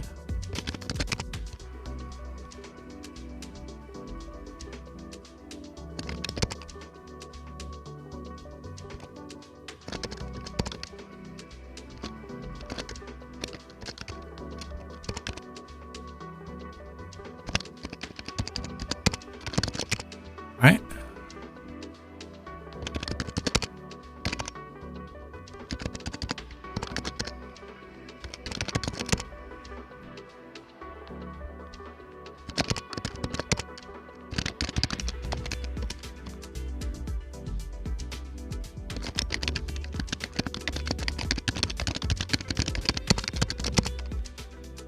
should investigate what that is, because I wonder if I could change that up a bit.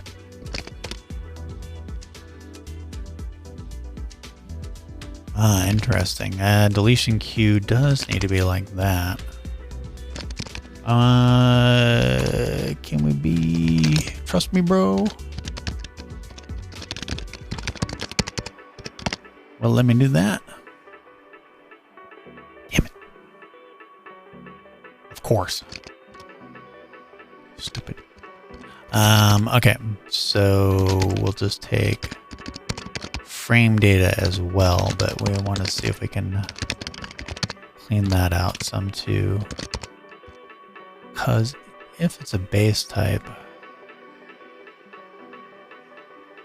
Oh.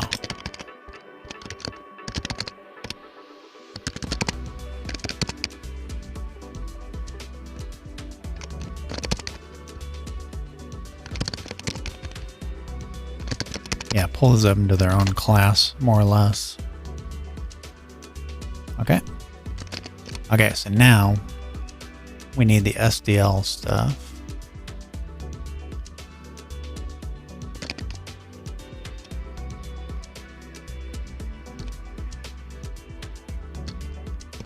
Oh, okay, so then...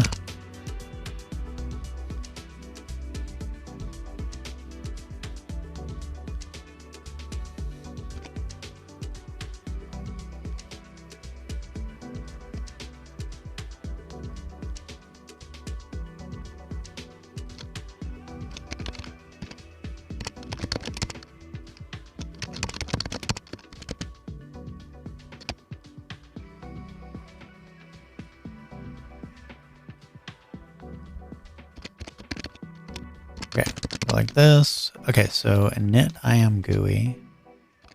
Right. Render GUI. Wait, how's it picking that up? What? Oh, do I still have a damn function in the header?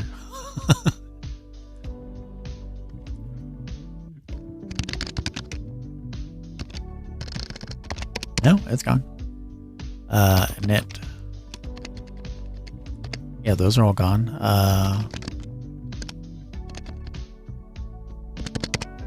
How did that compile?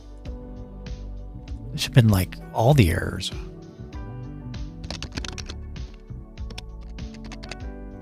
Okay, init IAM GUI.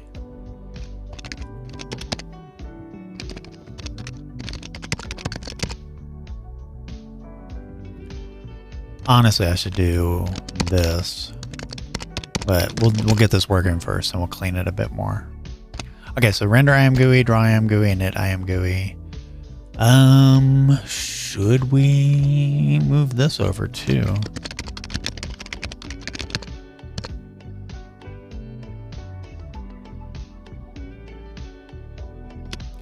Yeah. Let's do void init window.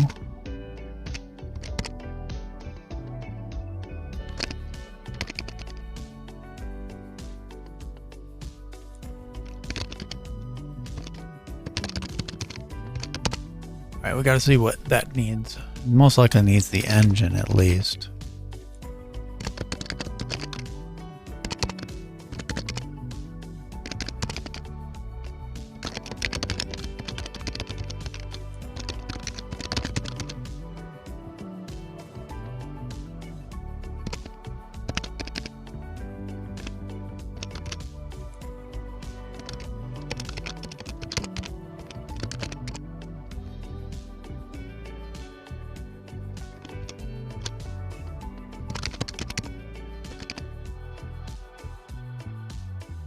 Oh shit, hold on.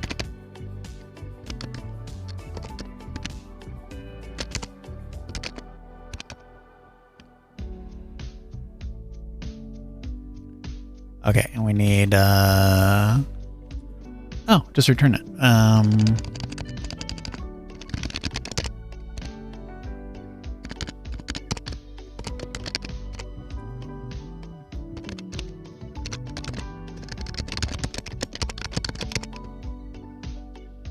guessing that'll be okay. We'll see. I'm gonna go look at window.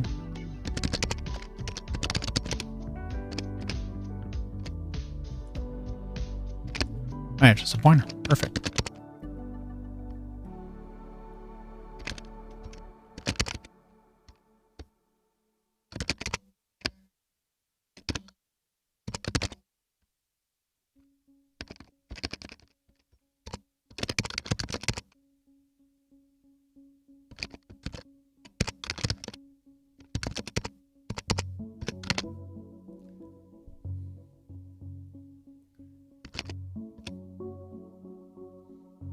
Okay, so now we have the engine, we just go.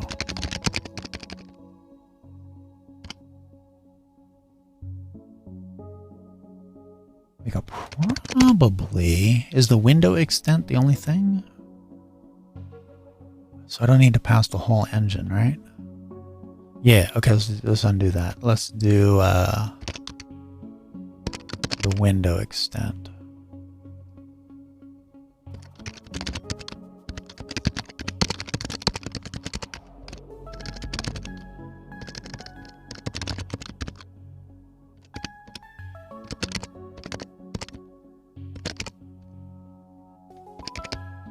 I mean, honestly, that should be a constant, I guess.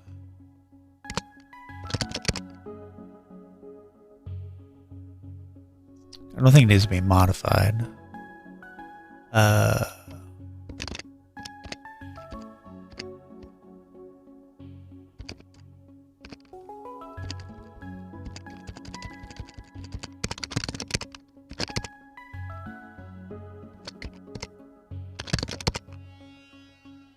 All right. We're getting close.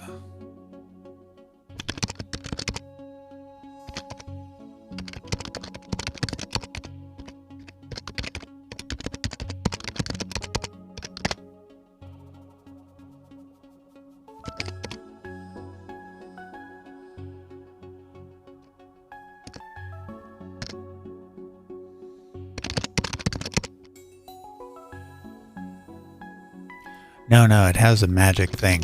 Oh, this could be a disaster. Const. Yeah, but it has the, yeah, you made a function get something or other. Which I thought was like really interesting. Yeah, get. Interesting. That could be.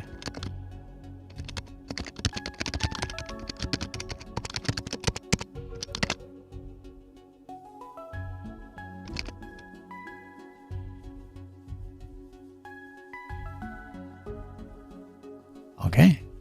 What's this one? This is cleanup, which then we need to come down here. That. We do GUI.destroy. We could use some C++ features to kind of make that go away. Although I also kind of don't bother with that. I always thought that was awesome about C++.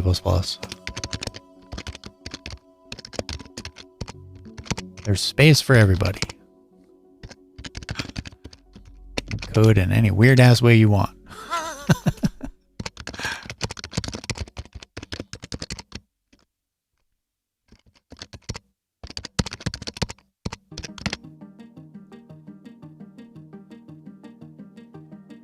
vkguide destroyed. Oh yeah. You can't do this. What a weird ass error message. That's what I'm talking about, man. Oh, okay. Let's pass in, what is window again? Oh, yeah.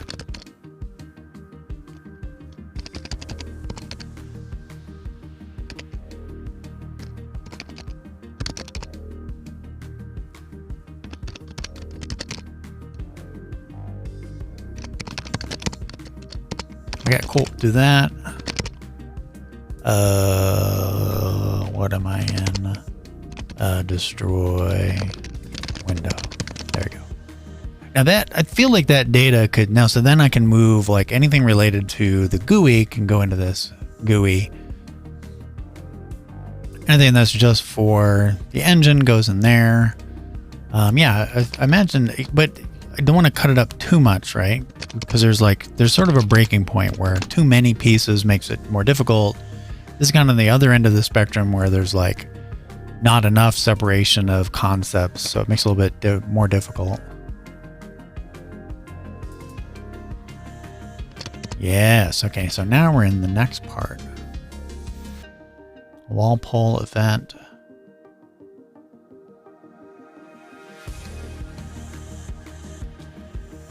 Nice, yes. Okay, so now we need to kind of replicate these things. And then, interestingly, this kind of makes it a bit of a, yeah, an abstraction layer, so you can swap out a GUI. That'd be an interesting experiment. Take my little GUI library and see if I can do it.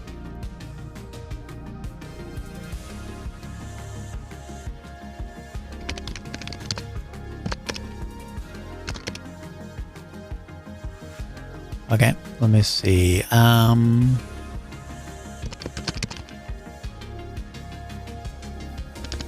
Let's put this in here. Okay, we're gonna do that.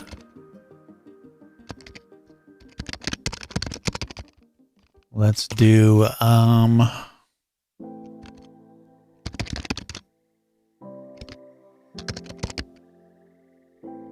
whole event. I'm assuming that's returning an integer. We'll see. Doesn't equal 0. Okay, so let's do, here we go.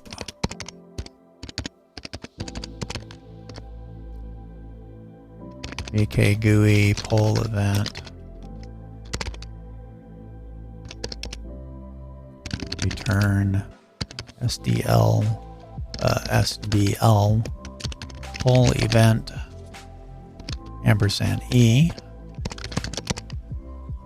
That's that.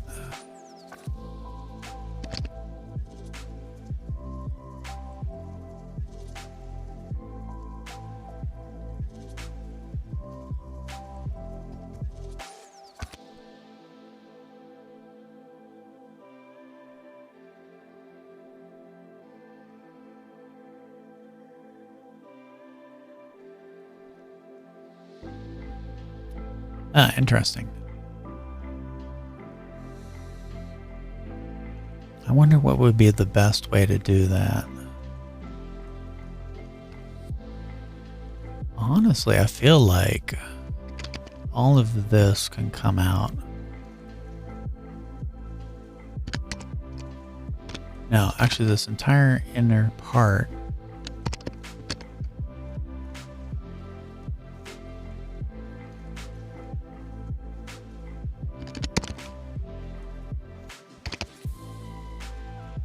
Maybe not the best place to put this info, but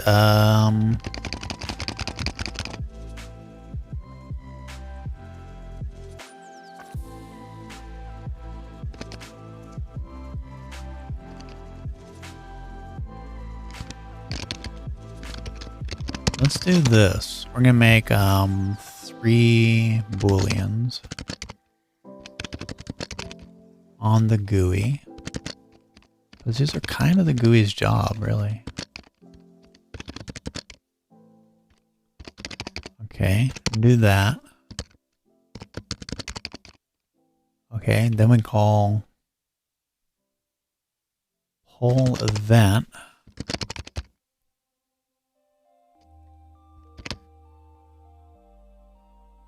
Oh, we have to return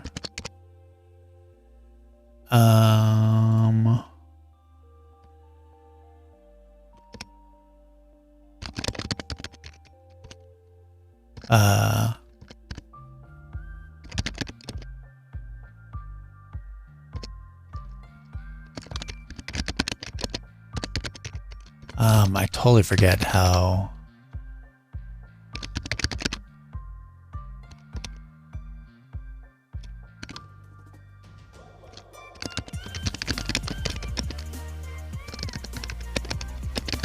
Okay, let's do it this way. We're going to kind of straight line it. And then after the processing, return.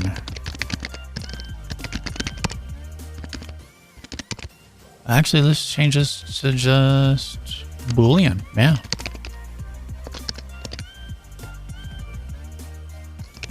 You know what? Let's do it structured style. I think that better fits the spirit of the code.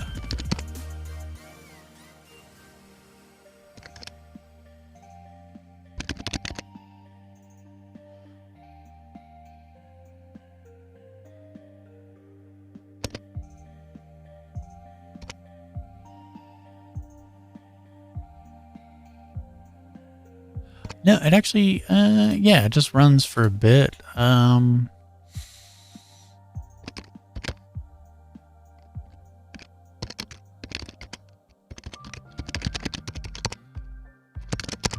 this is kind of where it becomes...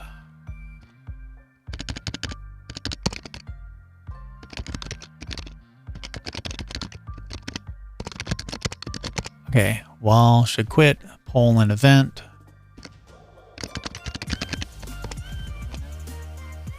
And then we only need to do this. Now I wonder if the while loop...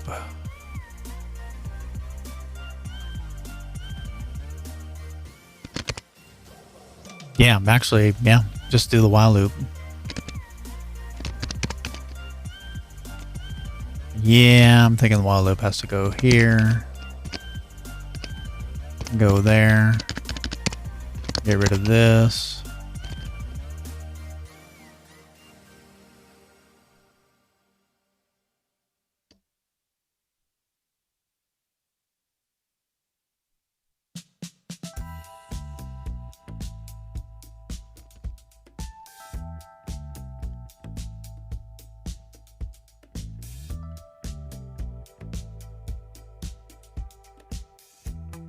Oh yeah, change this to event. Change that to event. Change that to event. Yeah, there don't any of this. This is assumed that it just runs.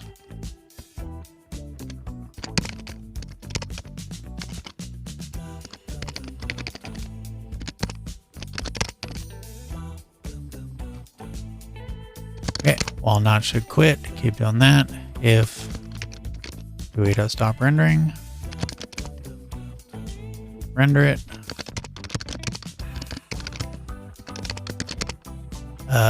Yep, okay, and then should quit is false. And that's false. Okay, see what we got. See if I did it right.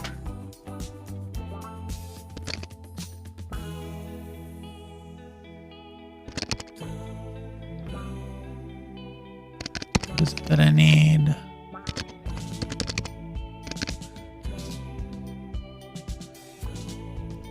I wonder if I need a forward declaration on that.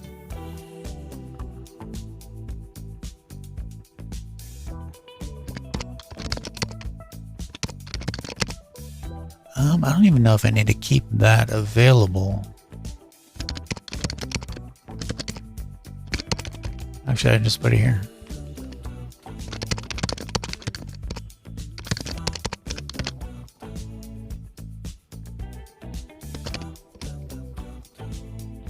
Oh.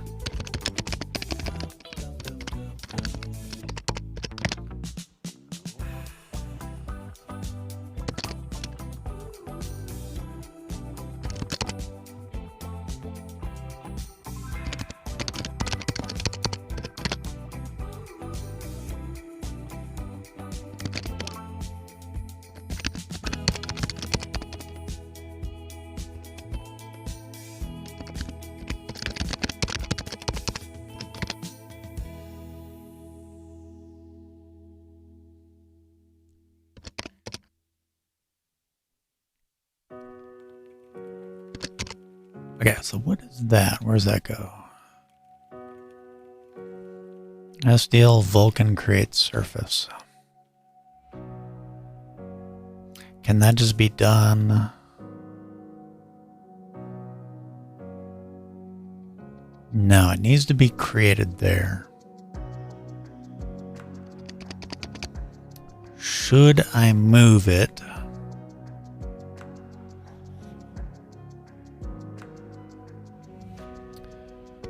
When is init Vulkan called? Yeah, I think you need that surface right away.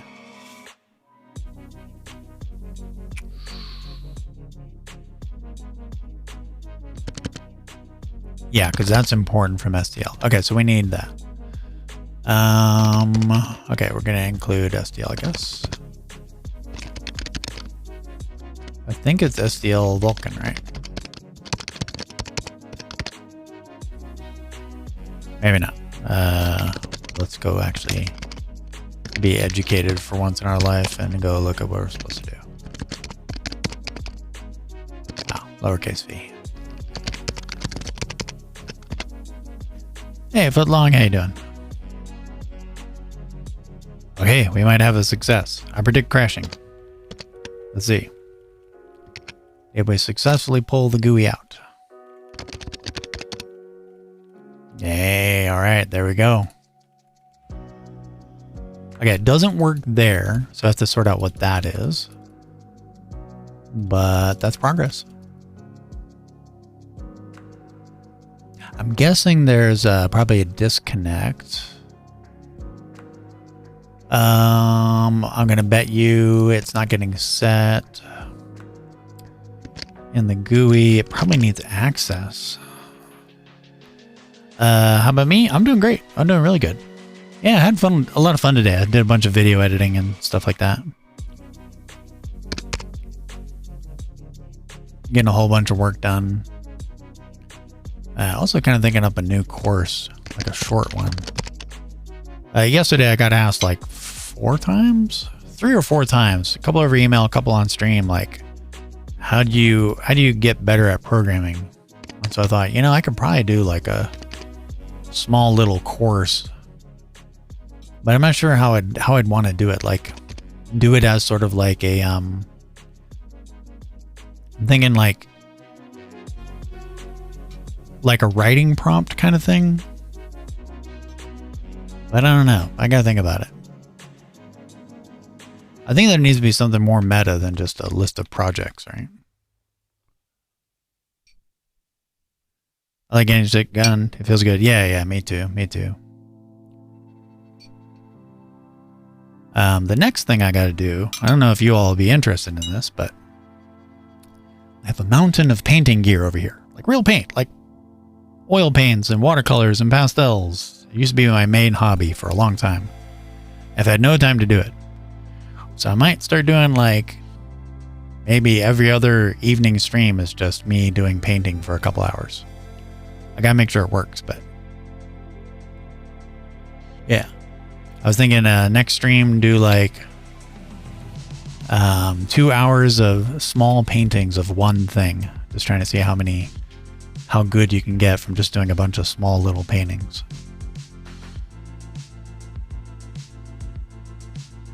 You're pretty weird. Don't worry, everybody is technically weird. Give me let me pick the place and I will make anyone seem strange.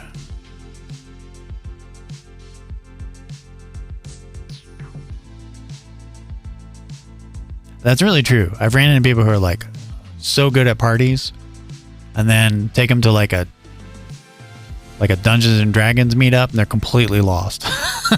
Not cool at all. The place really doesn't matter. The situation, you know, it really doesn't matter.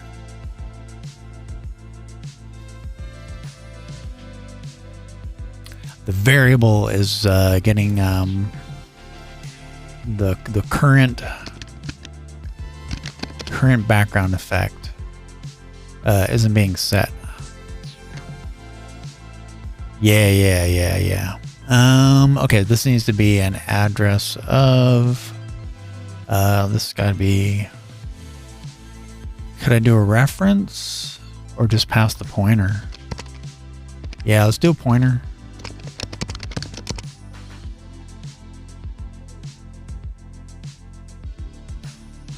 And then where's selected? Okay, so then to do that, we need this. And then we can get rid of that. That passes that through. See, and then this is interesting. This definitely belongs in the GUI. I'm just not sure how you would do that, right? Yeah, so draw, render this one. Okay, and then here, render I am GUI. We do address of, and that should fix that. Nice. Yeah, I'm telling you, man. I just got to make sure that the gear works. Does it have to use a laptop? It's a very old Windows Surface. One of the batteries has already bubbled and started to explode. It's a very old laptop. Okay, can we switch? Hey, look at that. I say success. Yeah, I had never thought of this. I just kind of do this whenever I'm like trying to learn something. I sit down and I kind of change it. I refactor it. I make it do new stuff. I never thought of refactoring as a mechanism for learning more about code. Like even if you don't keep the refactor, we're just trying to refactor it. Just like trying to move the code around and restructure it is like a good way to understand the code. You may come up with something that's not a better structure, but you'll probably learn a lot more if you do that than if you just read it. You do have to read it, and I had to understand it. I went through this entire tutorial, right? So, but then after that, like pulling the GUI out, hey, I learned where a lot of those variables are, how they work. I could even see each of these functions could be smaller things, but I would need to study this more. I feel like these swap chains could be improved.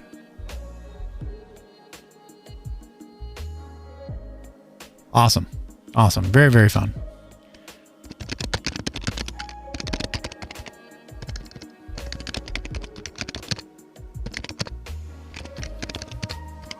And if people are curious about this code, it's just from vkguide, but if you want to like check it out, it's up on, there's a pinned comment in the chat. And all my code's online.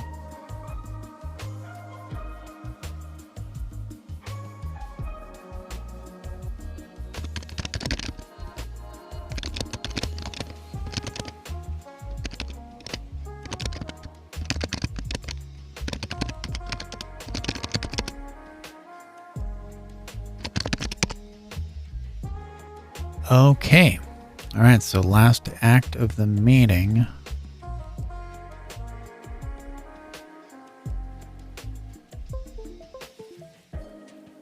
Right, we got to do the Windows test, which weirdly is like the runt of the litter.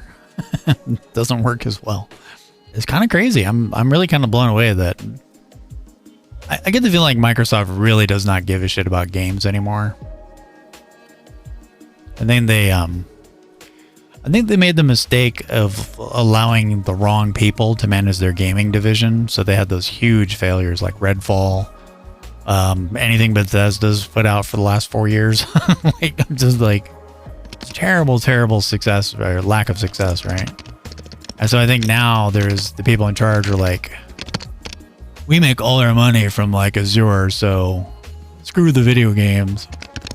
And I feel like that's a really big mistake. Oh, I gotta pull that stupid oh man, I gotta remember how to pull the. Okay, get checkout.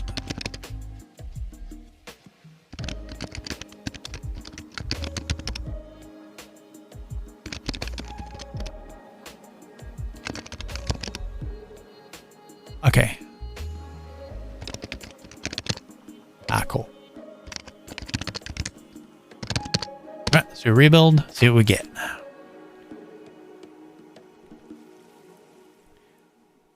Microsoft is cashing out on something else right now. Yeah, pretty much. And also I think that's kind of like a sort of a brain dead way to think about it. The way I would, if I was Microsoft, I mean, I don't know shit. I'm poor. I'm not worth billions of dollars. But I would treat the Xbox division as kind of like where the super good programmers come from, right? Now, game devs, you know, they're not like as great as people say, but you know, if you want to work in that environment, you got to be pretty top notch. And so I would keep them around, even if like they just pay for themselves. They're not like a big profit center. I would keep them around because, you know, like if you look at the history of Microsoft, a lot of their big success came because they had the Xbox division, and then when they completely fucked up the Windows Kin, that stupid phone they couldn't sell, they had just like a complete redesign of everything. And a lot of the people who fixed like Windows 10 and created their whole UI, the new way things work, came from the Xbox division. Then they need to go back to that, where they go, yeah, we just make games and do stuff like that, not necessarily for profit, but because it makes super good product people and it makes really good programmers, and they've saved our ass numerous times.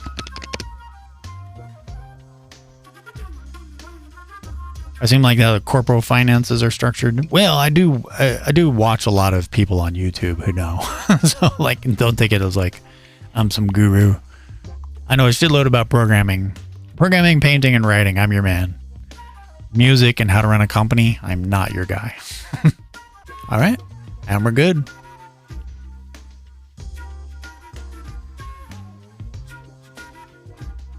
Nice. Does this actually work? Let me see.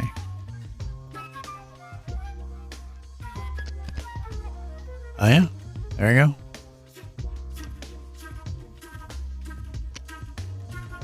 Okay, cool. All right, that was fun.